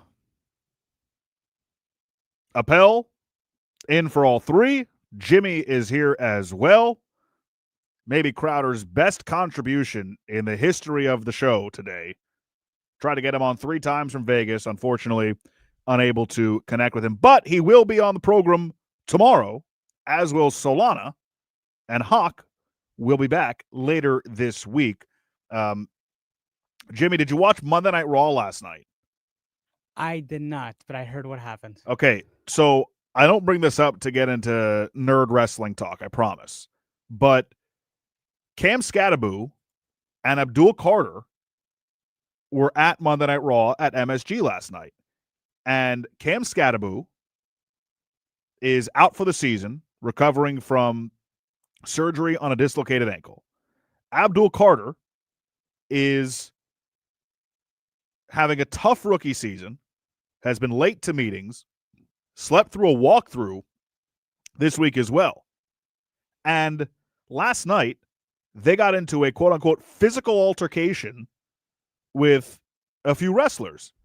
And I was thinking, if you are the 2-win Giants and you are Cam Scattaboo and you are Abdul Carter, that is a really tough look for you to be getting physical there, especially Scattaboo, right? We know that wrestling is not, I'm not going to use the F word, but we know what it is. We suspend disbelief. We'll just put it that way. But that doesn't mean you can't get hurt. And there was a lot of physicality there for Mr. Scattaboo with Dominic Mysterio and the like yesterday. And I'm not saying that, like, guys aren't allowed to have interests outside and do things outside of the facility. I'm not someone that says, oh, turn off the video games and get in the playbook. Get off social media and get in the playbook. I'm not that type of guy. I'm really not. In fact, I think segments like that are usually fun. But I'm not sure you can be Abdul Carter and have the week that he's had and then stand in Madison Square Garden and hold up a Giants championship belt when you have 2 wins. Cam Scattaboo has definitely seen some of the criticism of him, and he tweeted this today. I'm going to read this verbatim, all right? A, honestly, if you don't like that I'm having a good time while dealing with a tough time, then just go ahead and unfollow and casually move on. I'm not able to play football and have the fun I've been having my whole life, so I'm doing things outside the box, trying to find stuff to keep me happy. Enjoy the rest of y'all's week, and just don't talk about me if you ain't got nothing nice to say. And then he did a salute, which I can only imagine is an homage to John Cena, who was on his final Monday Night Raw yesterday. It made me think about, like, if Tua and I don't know, Cole Strange or something ended up at a Monday Night Raw or a wrestling show and they were prominently featured physically the way that Scattaboo and Abdul Carter was last night, how that would go over here. I have no idea. That would not end well. Yeah, I don't think it would either. But I think that sometimes we're a little unfair to these guys when they do things outside of the facility and outside of football. I just think that the conversation around this specific instance and Cam Scattaboo being hurt, a pretty serious injury, and Abdul Carter having the week he had, sleeping through a walkthrough, being late to meetings, allegedly, all season long. I just think it's a difficult look for an organization that's going through a difficult time this season. All right, I could talk about Monday Night Raw for hours on end, but I'm not going to torture anybody with that. 4 o'clock hour is coming up. George Richards of Florida Hockey Now will join us at 4:25. We'll talk some Panthers hockey with him. I want to talk more about Shedeur Sanders, and I want to talk more about the college football playoff situation as it pertains to the Miami Hurricanes and Notre Dame. We'll do that in the 4 o'clock and the 5 o'clock hour. More Hochman, Crowder, and Solana coming up next. This is Hoch, Crowder, and Solana. I used to spray paint raccoons and see if they come back in my yard after I catch them. It's a great move.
4 o'clock hour on Hochman, Crowder, and Solana. Appel in today for Hoch, Crowder, and Solana. Jimmy's also here. Crowder and Solana back tomorrow. We should be being joined by Solana at some point today. It might be this segment. And Hoch will be back later this week. Jimmy and I are still plotting our vending machine rendezvous to get rid of all the Coke Zeros before Hoch is back in the studio. We'll have George Richards coming on in the next segment to talk some Panthers hockey. But first, I want to get to the Miami Hurricanes. Hurricanes have 2 games left, both on the road. At Virginia Tech on Saturday, it's a noon kick, and then at Pittsburgh to close out the season next week. And we are barreling towards a controversy in the college football playoff. Notre Dame and Miami could easily both finish at 10-2. The College Football Playoff Committee has signaled that they view Notre Dame in higher regard than they do Miami. And I think Notre Dame is playoff quality and worthy. Their 2 losses this season are against Miami by 3 and against Texas A&M by a point. They haven't played all that difficult of a schedule since. Best wins since are against number 20 USC and over the weekend at Pittsburgh, who was ranked. But, of course, Pat Narduzzi downplayed the idea that that means anything to Pittsburgh. So who knows the type of effort level that the Panthers brought. Here's an article from Dan Wolkin of Yahoo Sports. Team A is 10-2, didn't win a conference championship, and has played the 29th toughest schedule in the country, and owns 1 win over a team on the low end of the top 25. Team B is also 10-2, didn't win a conference championship, has played the 43rd toughest schedule in the country, and owns 1 win over a ranked team in the top 10. Based on the blind resume, you would probably assume Team B would be ranked slightly above Team A. You'd especially be convinced of that if you learn that when they played head-to-head, Team B defeated Team A. But of course, in this case, you'd be wrong because Team A in this scenario is Notre Dame and Team B is Miami. And when the CFP rankings come out later tonight, it is all but guaranteed that Notre Dame will be ranked above Miami. But Notre Dame will be far enough ahead that Miami really has no plausible path to leapfrog them. And Dan Wolkin says that the committee is setting itself up for the biggest controversy and arguably injustice in the history of the playoff. Now, I know we are the flagship home of the Miami Hurricanes, and I know that Florida State got hosed out of the college football playoff a couple of seasons ago. And while I disagreed with it, at least I saw the rationale behind Florida State sans Jordan Travis not being the same team.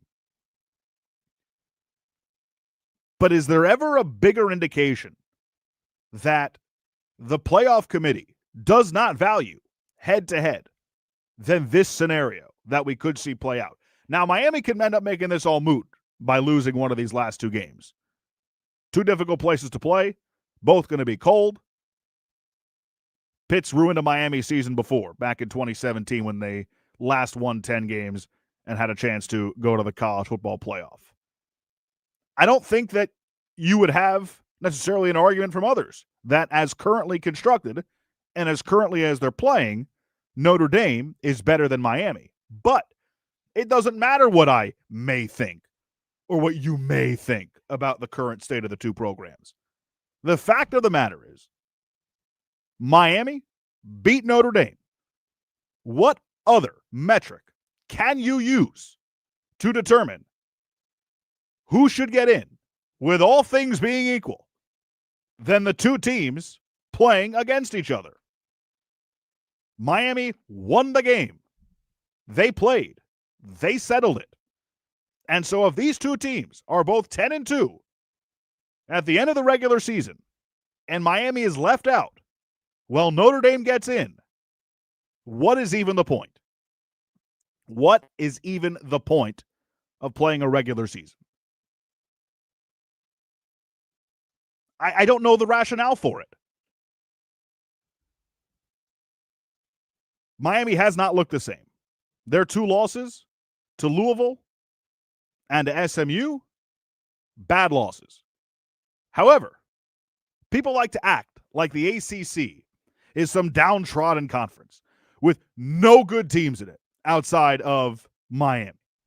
And even then, people might argue that. Georgia Tech's obviously been great this year. Louisville's a good team. SMU's a good team. Those were 2 close losses. They're not as impressive losses, quote unquote, as Notre Dame's losses to Miami on the road and A&M by 1 at home. But again, the 2 teams played. They decided it. It was in August, of course, but we saw it with our own eyes. The Miami Hurricanes defeat Notre Dame. Solana has now joined the program. Solana's in Tampa because Uruguay is taking on the United States in a friendly at Raymond James Stadium. Solana kind enough to join us now from his hotel in Tampa. How was the drive today? Yeah, it wasn't too bad, Appel. It was all right. It was about 4 hours, very little traffic. I'll tell you, man, walking into the hotel, I see Alexi Lalas, I see the whole Fox broadcasting crew, and I let them know, hey, you guys better not botch any Uruguayan players' names tonight. All right, I'm sick of it. I'm done with listening to you pronounce everybody's name incorrectly. All right, so get it right, Alexi. That's my good friend Rob Stone, former colleagues for one night back in 2021. One of the highlights of my career, honestly, was having Rob Stone tossed to a broadcast that I was doing, some college basketball game back in March of 2021. No chance he remembers, but my good friend and former colleague Rob Stone, you should have said hello. You guys, like I always do with Crowder. I love to name drop Crowder. Solana always makes fun of me because Solana's been working with Crowder for almost a decade now and has never once name dropped Crowder. But I will name drop him to anybody who will listen. Not that I would never name drop Crowder. I mean, I'll name drop when I need to name drop, but you'll name drop just like incessantly. You name drop for no reason. I mean, Mike White texted in. How many times has Appel brought up his good friend Mike White on the show today? Like, you just name drop for no reason. Like, even when it's not going to get you somewhere, I'll name drop when it's going to get me something, right? Like, I'm at Tootsie's, name dropping the fact that I'm Solana and I know Channing Crowder might get me in a better situation. Walking into Walmart with Appel, and he's like, "Oh yeah, my good friend Mike White once used his shopping cart." The best example of this, I was playing in a golf tournament, and the Pouncey twins were on one of the holes just promoting the liquor that they were selling, their liquor brand.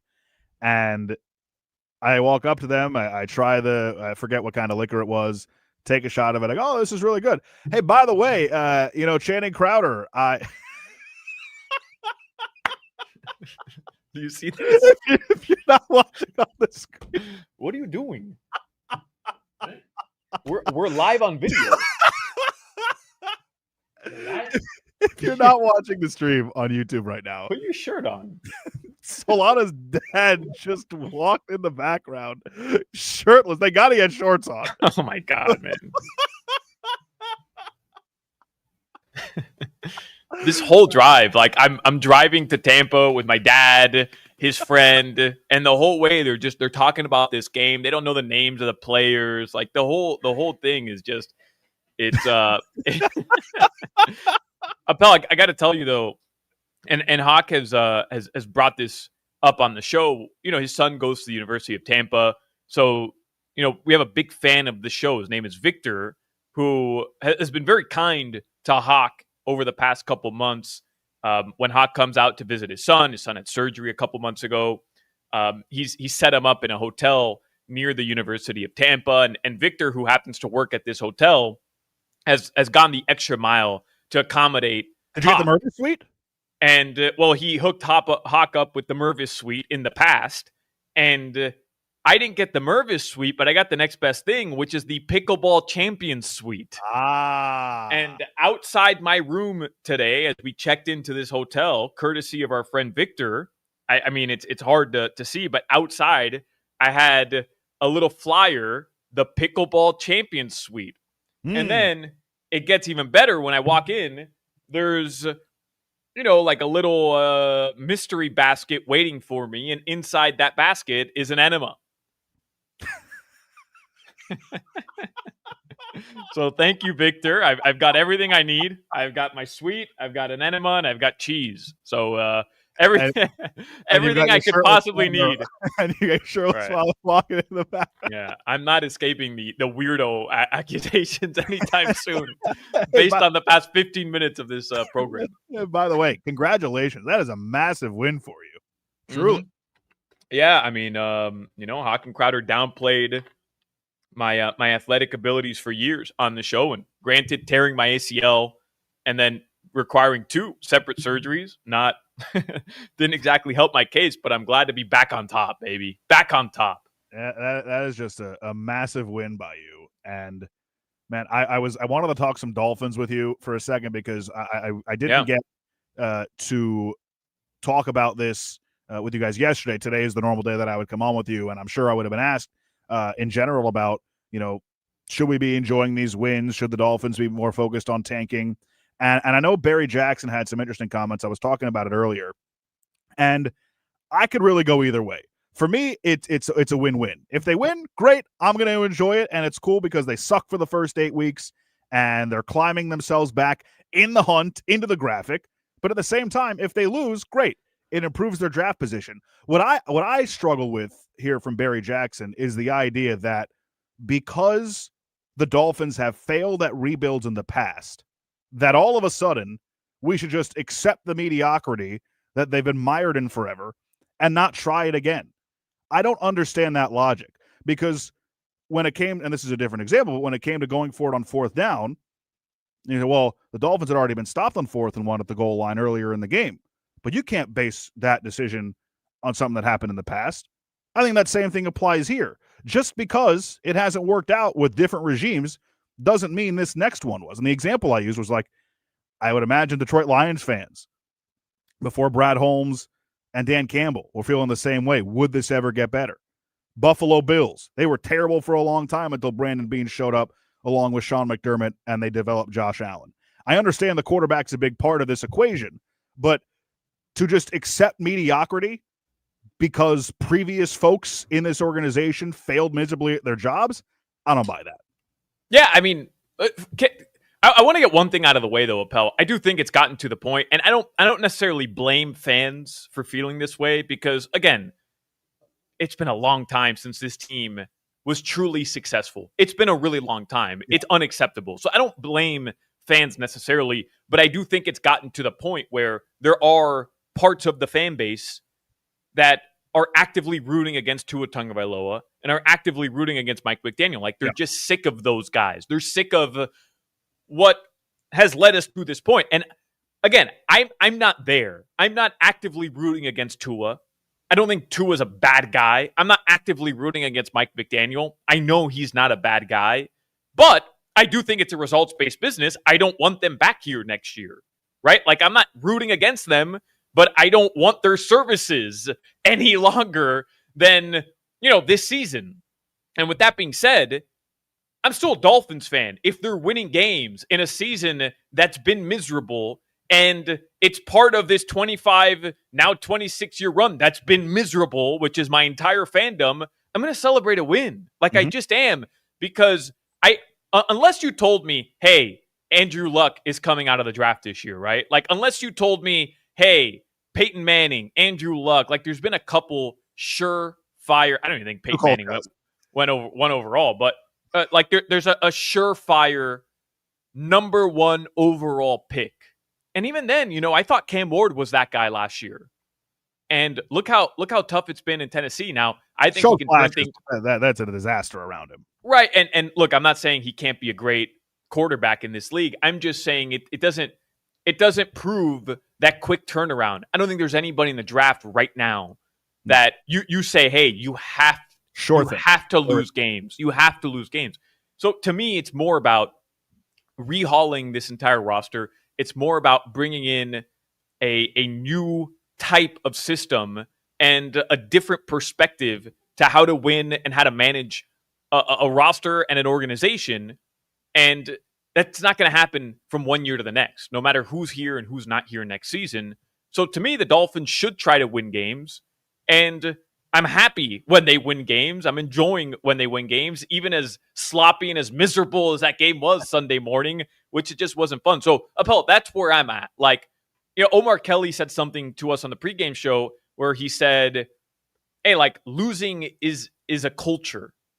And it sounds cliche, and I know culture gets thrown around a lot, and clearly, you're a big culture guy. Right, being a Heat homer, I realize why you might just scoff at the notion of using the word culture, but he's not wrong in the sense that if you're just trying to lose games, and this organization, this locker room is already seen as kind of like a losing one, then you're perpetuating that. But if you can try to win games, you can try to build some momentum moving forward. I think guys feed off that. They feed off that mentality. And if you want to change the way you're viewed around the NFL, go win some football games. And right now, it's the part of the schedule where the Dolphins can accomplish that. Yeah, I think there's a bit too much talent on this team, even though we talk about how there isn't. They're too good to lose to teams like the Saints and teams like the Jets. Now, I know this is the NFL and anything can happen, but on paper, this team should be 6-7 heading into that Pittsburgh Monday night game. Let's get the headlines here really quick because we got George Richards coming up in the next segment. The headlines are sponsored by Doral Hyundai, home of the Pricito, our lowest price. Visit us at Doral Hyundai at DoralHyundai.com. Panthers won 8-5 last night over the Canucks. We'll talk more about that with George Richards in the next segment. I want to talk to you real quick about the Heat game last night. 2-1 now this season against the Knicks. A dramatic 115-113 win last night. Every time I say the score, it sounds like I'm saying the same number twice. The Heat held off a late run by the Knicks. They almost blew it late, but 7 players in double figures. Fontecchio 4 of 7 from 3. Ware a double-double. Stormin Norman pushing 20 points again. And the Heat have been great at home this year. It's a really good win for Miami. They've got, obviously, Bam and Tyler Hero still out. The Knicks are without OG and Jalen Brunson, of course, but still, anytime you can beat the Knicks, that's a good thing. Yeah, no, I mean, look, Landry Shamet torched you the other night in the Garden, and Karl Anthony Towns had a tremendous first half, and the Heat couldn't rebound to save their lives in that game Friday night. And, you were looking for guys like Kel'el Ware to be the difference in that game, and you just didn't feel it. So coming into last night, you get that report, not even report, like Udonis Haslem reveals he texted Kel'el Ware Friday night after the game on Amazon Prime, and, Kel'el took his words to heart. And then you're coming into this game, you're saying, well, let's see, right? Let's see how he responds to a Udonis Haslem text message, a challenge from the forever captain by Miami. Wait, we wasted a roster spot on Udonis Haslem for so many years on the bench when he could have just sent the text every now and again. It is a good point, right? It is a good point. Apparently, Udonis Haslem could have accomplished everything with a phone. But, Appel, Kel'el Ware probably had his best game in a Miami Heat jersey yesterday. He's flexing. When's the last time, for those who watch the Heat religiously, you saw Kel'el Ware flex after a big dunk, after a big rebound? Doing himself. He is. He was last night. And I thought the Heat, really competed. It was more a familiar territory for a Heat Knicks game where down the stretch, it's just a battle. And it's funny, Davion Mitchell comes up with the final rebound. So, look, the Heat have their rebounding issues, but when things are clicking with Kel'el, he's playing with a high motor, he's aggressive. The dude is unbelievable. Truthfully, when he's able to put all of his talents and use them properly, 7 foot, his wingspan is insane. It's special. And if you would have told me at the start of the season, Bam's going to miss 6 games and Tyler's not going to play for the first 3-4 weeks of the season, and the Heat would be 8-6 considering their record, considering their schedule, I'd say, yeah, that's a pretty good place to be. And on top of that, Norman Powell just continues to defy reasonable expectations, man. So he's a whale. Well, I mean, yeah, but maybe we don't want him to be like we want him to be right. You want to be the second option and not the guy. Well, no, I mean, you want him to be the beluga whale, not so much like the sperm whale or the blue whale or the killer whale, because the killer whales and the blue whales and the sperm whales, the biggest of the whales, Appel, those have to be very well compensated. Yeah. And I'm talking about extensions in the max area. And I don't know, like, are you willing to give Norman Powell the max extension? I don't know. I mean, he's playing like it right now, but will that put you in a good position in a couple of years? Is that good enough to go compete? I don't know. So, that's a question that the Heat are going to have to figure out down the line. But right now, that dude's balling. And Jaime played well. Like, it was a good game last night, a really fun game. Last thing on the Heat before we get to weather and then to George Richards. How concerning to you are the rebounding issues? They're getting destroyed on the offensive glass. Yeah. Is that fixable? Well, I mean, you have Bam Adebayo who's not in, but even before Bam got hurt, this team wasn't rebounding well. About part of, I think one of the negatives to how the Heat play is that they're susceptible to getting out rebounded, right? They're constantly trying to run up the floor, and a lot of times, they're getting into the painted area, and on the offensive end, and they're taking these difficult shots. But part of the spacing, Bam, Kalel, whoever the bigs aren't around the rim at the time because you want that painted area to be open so that Davion, Jaime, Norm, they can take their defender one-on-one. You saw that yesterday, and it worked to a T. Davion Mitchell literally took over the fourth quarter by just taking Jordan Clarkson off the dribble, one-on-one, isolation. And it's worked. That's part of the Heat offense. They're not setting as many screens. But again, part of that is they're not getting as many offensive rebounds. But on the defensive end, they're giving up way too many. They were second to last in defensive rebounding percentage entering last night's game. They're the worst rebounding team or second worst team in the NBA. Again, part of it is Bam Adebayo's not in there. But overall, this team, they call it gang rebounding. And yeah, that's hard when you're playing with that pace to where now not only are you running up and down the floor constantly, you've got to bang down low, whoever you are. They're not going to be a great rebounding team this year. They're just not. But they have to be better than bottom 5 in percentile in every single rebounding statistic if they want to be a legit team in the Eastern Conference. Because when Tyler and Bam come back, I genuinely expect this team, maybe it's me being a Heat homer, and that's fine. Call me a Heat homer. You? No.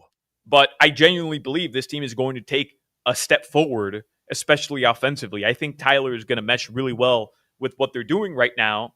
Defensively is where I think they might be a bit behind where they want to be because Norm and Tyler on the floor together, to me, that's problematic from a defensive perspective. They've got to figure out how to rebound the basketball better. Yeah, it's hard for me to imagine that adding an all-star like Tyler Hero is going to hurt this team whenever he does return. Solana, enjoy Uruguay and the United States. Even though it's a friendly, it's unfriendly. Hopefully the United States is able to take home the win in Tampa. I'm sure there'll be a ton of Uruguay fans who made the trip like yourself, and I'm glad your father ended up putting on some clothes. Yeah, that was weird. We've had some interesting moments on this stream today. Let me tell you. Yeah. So what happened? What happened with Crowder? He says his laptop doesn't work in Vegas. Apparently, technology doesn't work in Vegas now. Yeah, that or his headphones or something that we were playing McDaniel sound, and then you just hear Crowder in the background go, hey. And I was like, Crowder wasn't at the press conference. And then, what an interview. I mean, something might have happened there in the middle of that one that the chat picked up on. And now, of course, your father shirtless in the background. Again, thankfully he was wearing shorts there. Your weather, great headlines. Maybe the best headlines ever. Your weather sponsored by Chill Zone AC, featuring reliable root AC systems. Make your AC great again. Visit chillzoneac.com. Partly cloudy. It is a beautiful night out. Temperatures in the high 70s, low 80s in South Florida. Solana, enjoy the match. Unless you're staying for a little longer. I don't know if you are. No, I'm going to head out. Yeah, we're going to head to the stadium. One final thing. I know you're up against it, Appel, and I apologize. But, Jimmy, that V is very low, man. That's a deep V, the jersey you're wearing there. Feeling himself. Yeah. You got the hamburger meat coming out. Okay, Jimmy, I see you. Are you going to Tootsie's later? Maybe. Looking for some V? All right. Later, guys. Bye, Solana. George Richards, Florida Hockey Now, talks some Panther hockey next on 104.3 FM WQAM. This is Hoch, Crowder, and Solana. You ever just sit in your house naked?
We heard this song 8 times last night at Amerant Bank Arena in the Panthers' 8-5 win over the Canucks. As we welcome you back to the Hochman and Crowder and Solana show right here on 104.3 FM WQAM, Miami sports leader, also the home of the Florida Panthers. George Richards of FloridaHockeyNow.com joins us on the Toyota of Hollywood hotline. Shop over 2,000 Toyotas on sale at one location, Toyota of Hollywood on 441 between Hollywood and Sheridan, ToyotaofHollywood.com. Georgie, hello, how you doing? Hey, Josh, what's going on, bud? Oh, not much. A big win for the Cats last night. 16 different players got on the score sheet, 8 goals. I feel like it might be time to start bringing back the "we want 10" chants. Sure. Because aside from that Lightning game on Saturday, this Panther offense, which has created a ton of chances, seems like they're finally starting to cash in on those. Yeah, the Panthers have obviously, like we talked about a couple weeks ago, the Panthers were at the very bottom of the NHL in goals scored, but when you looked at the underlying statistics, they were one of the top teams in the entire league for expected goals for the team, and eventually that tide's going to turn, and it certainly did last night against Vancouver, with Florida getting 7 goals with a goalie in net and then the empty net by Brad Marchand. But you listen, they weren't very happy with what happened Saturday night against Tampa Bay. That was 2 points, I think, that Florida let slip away. Tampa Bay, just with a makeshift lineup, comes in here and gets a win. The Panthers were pretty angry Saturday night that they let one slip away. That was not a team they should have lost to. And then they made up for it on Monday against the Canucks. Can you contextualize what Brad Marchand is doing so far this season? He's 37 years old. He's on an 11-game point streak, 13 goals to lead the team, tied for second in the NHL, leads the team in points. Hard to imagine where this team would be right now without him. Yeah, without Marchand and Sam Reinhart, right? I mean, Florida, that's Florida's offense for the most part. I mean, listen, with Brad Marchand, we talked about it last year, those final 20 games when he finally got into the lineup, when he finally played. I think he had 1 assist, 2 assists, something like that. That's a lot of a bad trade. Yeah, and there were some fans saying that he was a plant by the Boston Bruins to kind of tank things, right? And then they put him with Anton Lundell and Eetu Luostarinen, and boom.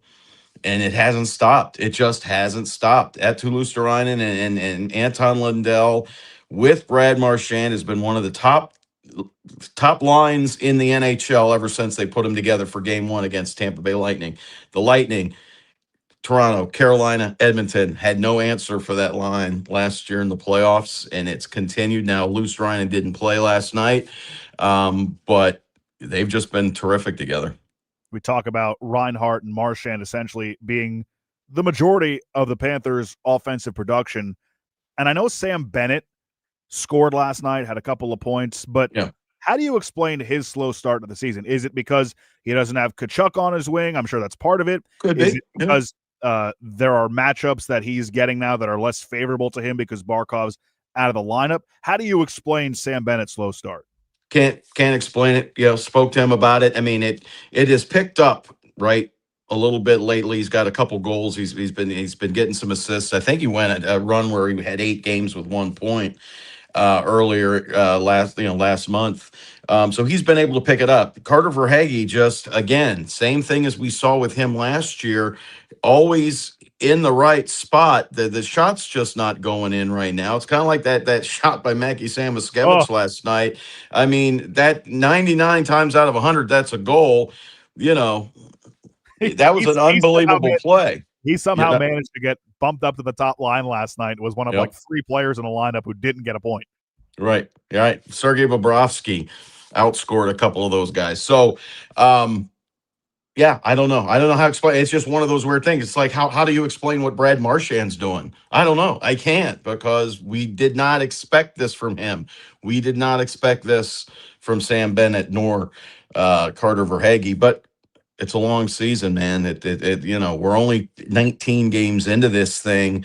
Talking to Paul Maurice about Sam Bennett, he's like, listen, he had some rough stretches last year, and look at how it ended. He was the MVP of the entire postseason. So, They're not sweating it. They're not, they're not worrying about it. He'll get her going. Yeah, and it seems like as a team, as we mentioned earlier in the interview, as a whole, it seems like it's starting to get going. And hopefully last night is something that sparks Sam Bennett moving forward. Outside of the slow starts for guys like Bennett and Verhaeghe, is there anything that concerns you with this team right now? They've got a similar record at this point in the season that they had the last couple of years. Yeah. Like last night was such a weird game because they gave up 5 goals on 10 shots, or excuse me, 5 goals on 15 shots. I think the Canucks had close to 50 shot attempts, something along those lines, and only 15 made it on goal. So they're not giving up a ton, but it seems like the shots they do give up are high quality. Is that the most concerning thing? Do you have other areas here where you're looking at like this is a problem? Well, yeah, I mean, certainly there were a couple breakaways and thing of that sort, but that was more of a problem last year, right? We talked last year all the breakaways that Florida was giving away. They're giving up a lot fewer of those. Now, listen, those were some great plays. Quinn Hughes got things going for the Vancouver Canucks. I mean, seriously, those were great. Those were 5 great goals by the Vancouver Canucks. There weren't any cheapies in there except for maybe the one where Bob jumped on it and the puck slipped past him. And that happens. It's a puck on a frozen sheet of ice. I mean, it happens. So those were great goals by Vancouver. And this is a team that's been doing this all year. Vancouver's problem is their defense. It's not their offensive game. They scored 6 against Tampa Bay on Sunday night. So Vancouver knows how to score. Sergei Bobrovsky knows how to stop the puck. Last night was just one of those nights where it kind of got away. And Florida was able to be resilient. Down 2-0 like that.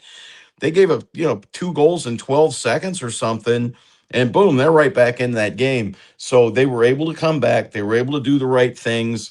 One of the things that concerns me, yes, the records are the same, and we can look at the standings and all that good stuff. The injuries are really starting to pile up. Guys, they're just running out of bodies. Cole Schwint last night, collides with Sergei Bobrovsky. It could be a shoulder. It could be a collarbone. I think it's a shoulder, but I'm not a doctor. He's not going to be playing for a while. So Florida's now down. This will be their fourth line center that they're bringing up. They're just running out of bodies, and none of these guys, like Paul Maurice said last night, are coming back anytime soon. It was an interesting night of history for Sergei Bobrovsky on a night where his save percentage was lower than 70%. He picks up another win, moving it past Jacques Plante for 9th most all time. I'm not saying that there's like a worry with him because you know what you're going to get out of Bob, but it is so interesting to me that they're winning in spite of him having a sub 900 save percentage right now. But he's a guy that everybody believes will get it figured out. There was zero worry or concern with Sergei Bobrovsky. Yeah, I didn't even know that he was sub 900. I don't think Paul Maurice looks at the number. Well, I know he doesn't care. Right. I don't think anybody looks at the numbers. I mean, honestly, you're giving me numbers that I really don't even know because we don't even look at them. It's just like, okay, well, whatever. It's, these aren't the old days, man. Where we poured all this. It's like, whatever. I mean, I don't think they care what Sergei Bobrovsky's numbers are. He's getting the wins. He gave up 2 goals to the Tampa Bay Lightning. That game is not on him. Right. Right. I mean, so games like last night happened. It was a Monday night in November. Might be the smallest crowd the Florida Panthers play in front of at home all season. Okay, great. Whatever. These guys look at the schedule. These guys look at the calendar. They know they've got months ahead of them. Sergei's getting into his zone, man. He's got a routine. He's working his way through it. I have no concern. I know he doesn't. I talked to him last night in the locker room, just me and him, just talking. And we were talking about legacy and being on this list. And he's like, man, there's so much ahead of me here with the Panthers. And we're good, and that's the way he treats this. He's just happy to be there every day, happy to go to work, whether it's practice or a game. Sergei Bobrovsky just wants to be on that ice and try and get a little bit better every day. And that's what the Panthers are looking for. They're building towards that. They're not really worried about a rando game in November. Well, you talk about them knowing what's coming ahead. We heard from Paul Maurice, I think it was last week, that Matthew Tkachuk would be slowly returning to practice, skating around a little bit. What is the realistic timeline for him? And do you envision him playing in the Winter Classic on January 2nd? I do not. No. No. January 2nd, I think, is a little bit too quick. But I think the timeline for Matthew Tkachuk is what it has always been. We always thought it was going to be couple weeks into January. Now, a couple weeks into January versus January 2nd doesn't sound like that much, but he had a lot of work done. And he put off the surgery until late August, early September, whatever it was, so he could enjoy his off season. They knew what the timeline was going to be to ramp up towards January and get into the Olympic flow in February. I would be surprised if he's on the ice for the Winter Classic, but, I've been surprised before. We'll see how it goes. But, with a surgically sports hernia and the groin thing, we'll just have to wait. The doctors are not going to clear him unless he's ready because there's too much at stake for him just to play in this outdoor game. They are not going to play him unless he's 100%. We talk about all the injuries with this team. Kulikov's out, Schwintz now out, Tkachuk obviously, Barkov obviously, Nosek out. You mentioned they're running out of bodies. I'm sure they like some of their depth that's in Charlotte right now, but sure. Bill Zito is an aggressive general manager. We have seen that time and time again. Do you envision this being the group that they continue rolling with until the injured guys return? Or if they're still kind of treading water like this, do you see him maybe going after a guy like Ryan O'Reilly in Nashville or one of the other guys that they're trying to get rid of, or maybe some help on that third pair? It seemed like they found maybe a diamond in the rough in Sabrango, but he's had a couple of tough games. Uvis Polinskis back. How do you kind of envision Bill Zito navigating what's ahead? I think they stand. I think they try and add to what they've got right now. Like if you say stand pat, I don't know where they're going to be able to make moves. You've got Tkachuk possibly coming back in a month or 6 weeks. That money's got to be back on the books. You don't have any money under the salary cap to make any kind of moves unless you're moving one of your big players. So listen, Bill Zito and the Panthers worked magic on July 1. It's harder to do it during the regular season unless somebody else big gets hurt. Guys like Cole Schwint and his $750,000 contract are not going to do it. You could get another $750,000 guy, but that's about it. So they're scouring the waiver wire and all that kind of stuff. O'Reilly, the whole thing in Nashville. Nashville is going to be a seller, but is Nashville a seller right now? I don't know. So, I think as we get closer to the trade deadline, you're going to see some more action. But as far as that goes, I think they're just going to play with what they got. George, I love the throwback Miami baseball memorabilia in the background, but the Tampa Bay hat, what are we doing there? Oh, I don't know. I just put it on today. Bad hair day for you? It's always a bad day. It's always a bad hair day, brother. Hey, you and I the same. I know I've asked you about this before, but on the way out, George Richards, FloridaHockeyNow.com. The McRib, have you partaken since its return? I've never had the McRib. Yeah, I am jealous of you. You don't have to try it. It's terrible. Okay, real quick. I had the McRib when I was like in elementary school in Miami. They used to give us that little McRib, that rib patty thing, and that's what it is. I mean, no, I'm good. I might have had a bite of somebody's. I was like, yeah, I'm good. I don't need that.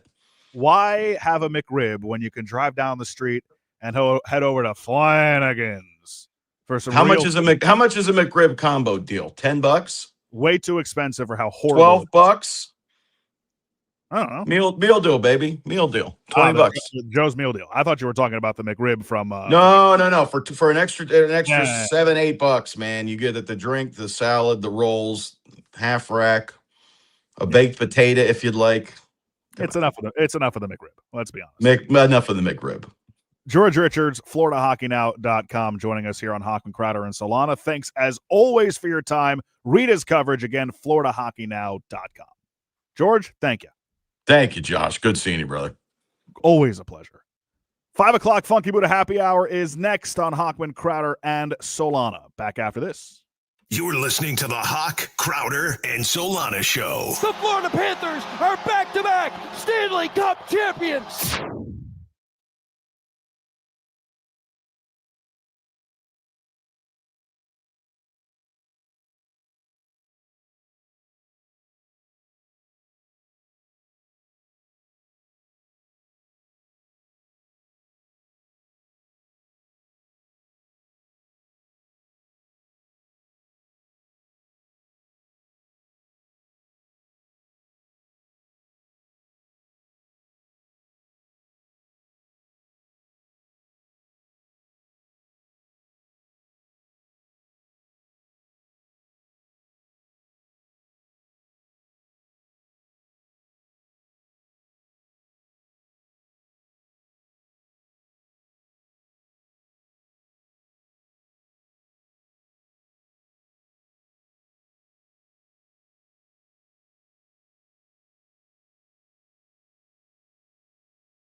5 o'clock Funky Buddha Happy Hour, brought to you by our friends at Funky Buddha Brewery.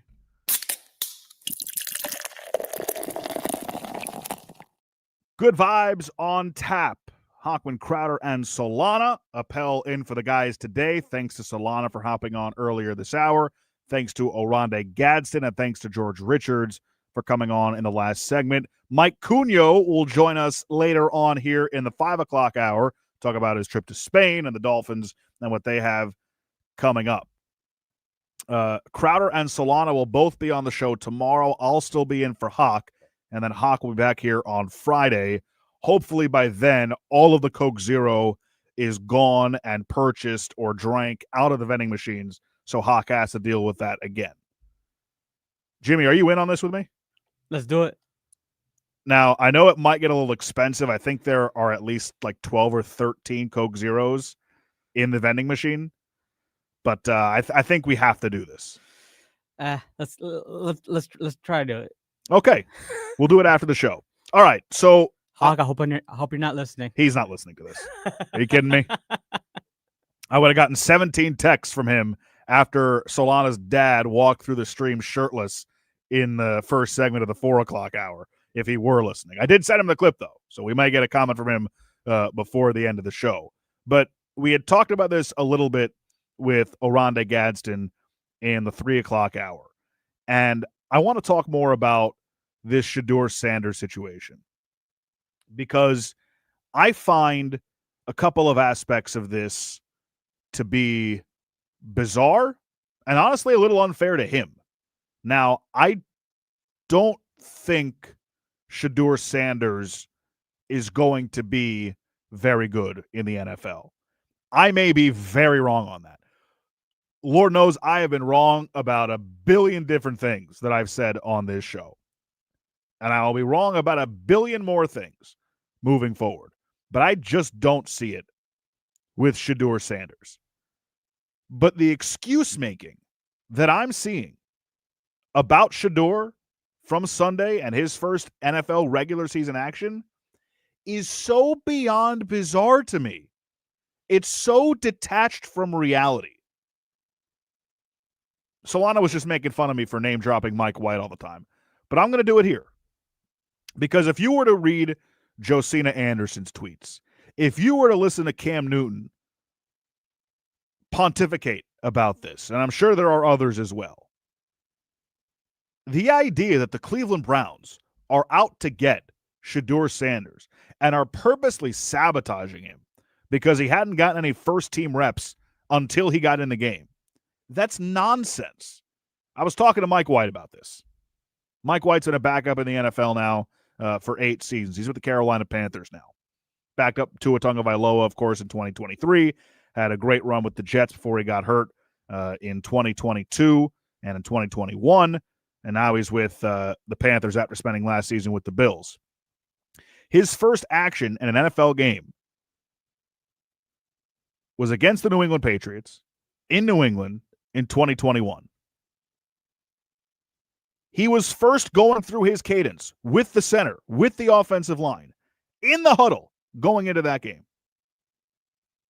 It is not this new phenomenon where backup quarterbacks and third-string quarterbacks don't get first-team reps for a long period of time. You know what Mike White went in that game and did? Let a touchdown drive the first possession. Now, the Jets got blown out in that game. But this idea that Shedeur Sanders is the first backup quarterback ever to come into a game with limited reps in general, not just with the first-team guys, and have to make something out of it? Please. Baker Mayfield was cut by the Panthers on 2 days' notice. Flew to L.A., started a game for the Rams, and won an important game for the Rams. An entirely new organization with literally 0 reps, just learned the playbook, and went out there and won a game. Now, you can criticize how the Cleveland Browns, in general, constructed their quarterback room this year. No doubt about it. Joe Flacco, Kenny Pickett, Dylan Gabriel, Shedeur Sanders, Bailey Zappi. That's 5 quarterbacks. Bailey Zappi's on their practice squad. Shedeur was the 4th string, drafted in the 5th round. Dylan Gabriel drafted in the 3rd round. They signed Kenny Pickett and Joe Flacco basically to compete for the starting job. Where are the first-team reps there for Shedeur Sanders? What 5th-round pick in general is getting first-round reps or first-team reps in training camp during the season? Point to that person for me. Maybe there's an exception or two, but on the whole, that just doesn't exist. And so this excuse making that he gets in, and Josina Anderson's out here, hashtag non-debut. I got to pull up this tweet from Josina Anderson because it has to be a bit. I'm convinced it's a bit. Against all odds, this 3rd and 10 throw from Shedeur Sanders. It was a 3-yard crossing route that Jerry Jeudy in the open field had to make 2 defenders miss to get the first down. Against all odds, 3rd and 10. The game was moving way too fast for Shedeur Sanders. He couldn't point out protections. I'm not confident he's got a great arm. And he's terrible in the pocket. Drifting back and spinning out of the pocket. That works in the Big 12 at Colorado. That doesn't work in the NFL. And I hope that finally when he gets his first team reps, that for his sake, he does play better on Sunday coming up. I don't want to see him fail. I don't think anybody does, unless you're a cynic. But what have you seen in the preseason and on Sunday that leads you to believe that this player is going to be good? I don't understand. And so you have the pundits like Josina Anderson and Cam Newton defending Shedeur and trashing the Browns organization, which, by the way, I think you can criticize Shedeur and the Browns for how they handled their quarterback situation coming into this season. But this is from Luke McCown, the brother of Josh McCown.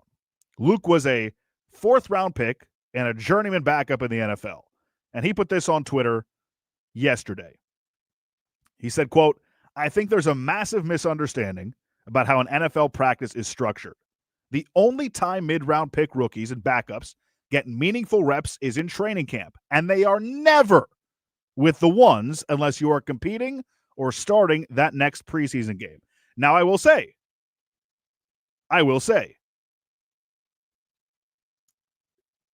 that Kevin Stefanski did say it was going to be an open competition.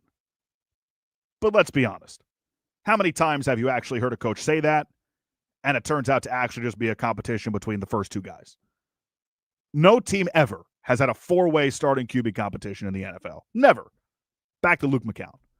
Regular season practices have 10 to 12 plays per period. That's team run, team pass, team blitz pickup, and some teams still do a 7-on-7. But for the most part, there are 30 to 40 live full-speed reps of the actual game plan practiced on Wednesday, Thursday, and Friday in the NFL. These team periods alternate between O and D with backups and practice squad players, and even some guys that'll play significant roles on Sundays, serving as scout team looks for squads for those periods. And this is where the backups get their reps. We have to try and translate what the scout team plays into your offense and play it accordingly. Honestly, this is a lot of times more beneficial to you as a quarterback because you're getting reps against a full defensive starters at full speed. The minus being, of course, that it's not necessarily your offensive plays you're running. Folks don't understand. It's incredibly difficult, probably the hardest job in all of sports, to be a backup quarterback for this very reason, because of limited to no reps and same expectations. And that is you must come in and perform at the same level as the guy that you replaced for your teammates, coaches, and your own career security. You come in and struggle, and you're evaluated on that performance, right or wrong. The league makes its judgments about you, and that's why it's so hard for backups to have long careers that weren't at one point full-time starters. Nod to myself and buddies Chase Daniel and Dan Orlovsky. Yes, it stinks that the situation Shedeur Sanders came into, Luke McCown says he's been there, literally with the Browns as a rookie, as a mid-round pick. So have many other rookies. You play, you learn, and grow, and get better, or you don't. Reps help. Absolutely, he'll be better with a full week of prep. But those are the hands as backups were dealt in those moments, and we have to make the most of them. Shedeur Sanders will be better with reps for sure. We all are.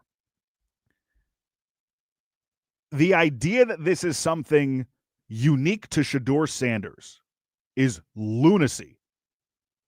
It's lunacy. I think we saw why he was a 5th-round pick and dropped so far based on what we saw on Sunday. That player is not ready. He's not. And the conversation around him, I think, sets him up for failure. Because people are unrealistic, and the over-the-top PR and propaganda, I'll call it, around Shedeur, it's mind-numbing. It's doing him a disservice.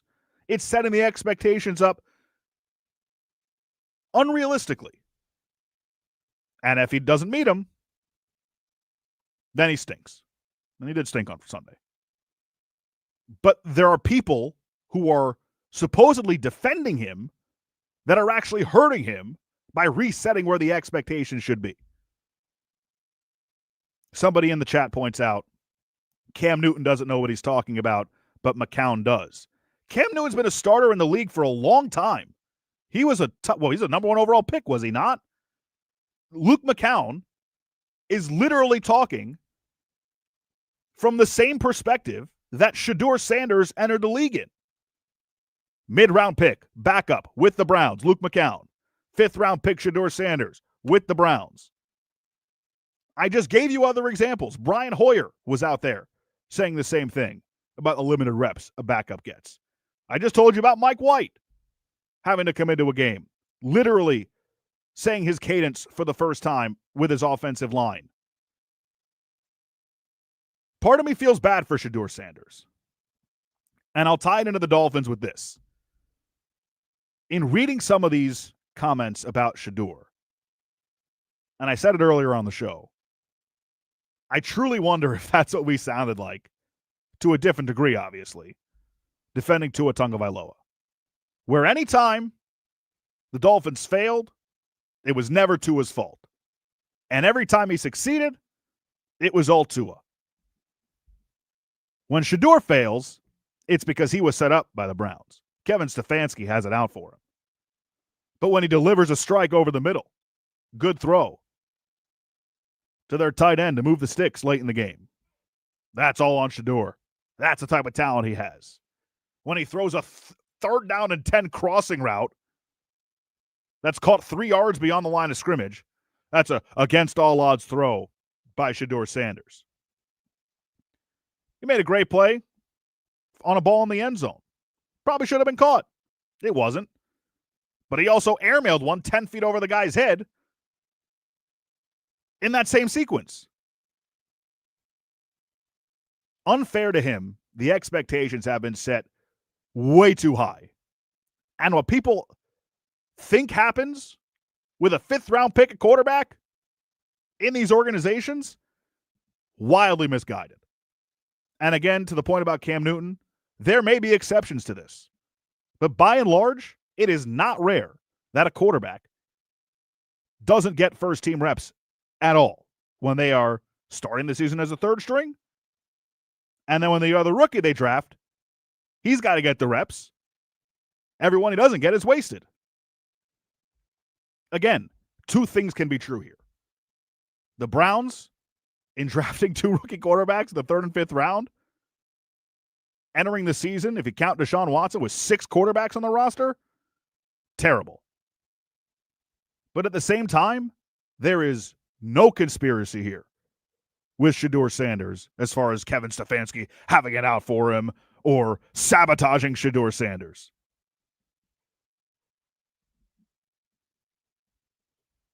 All right.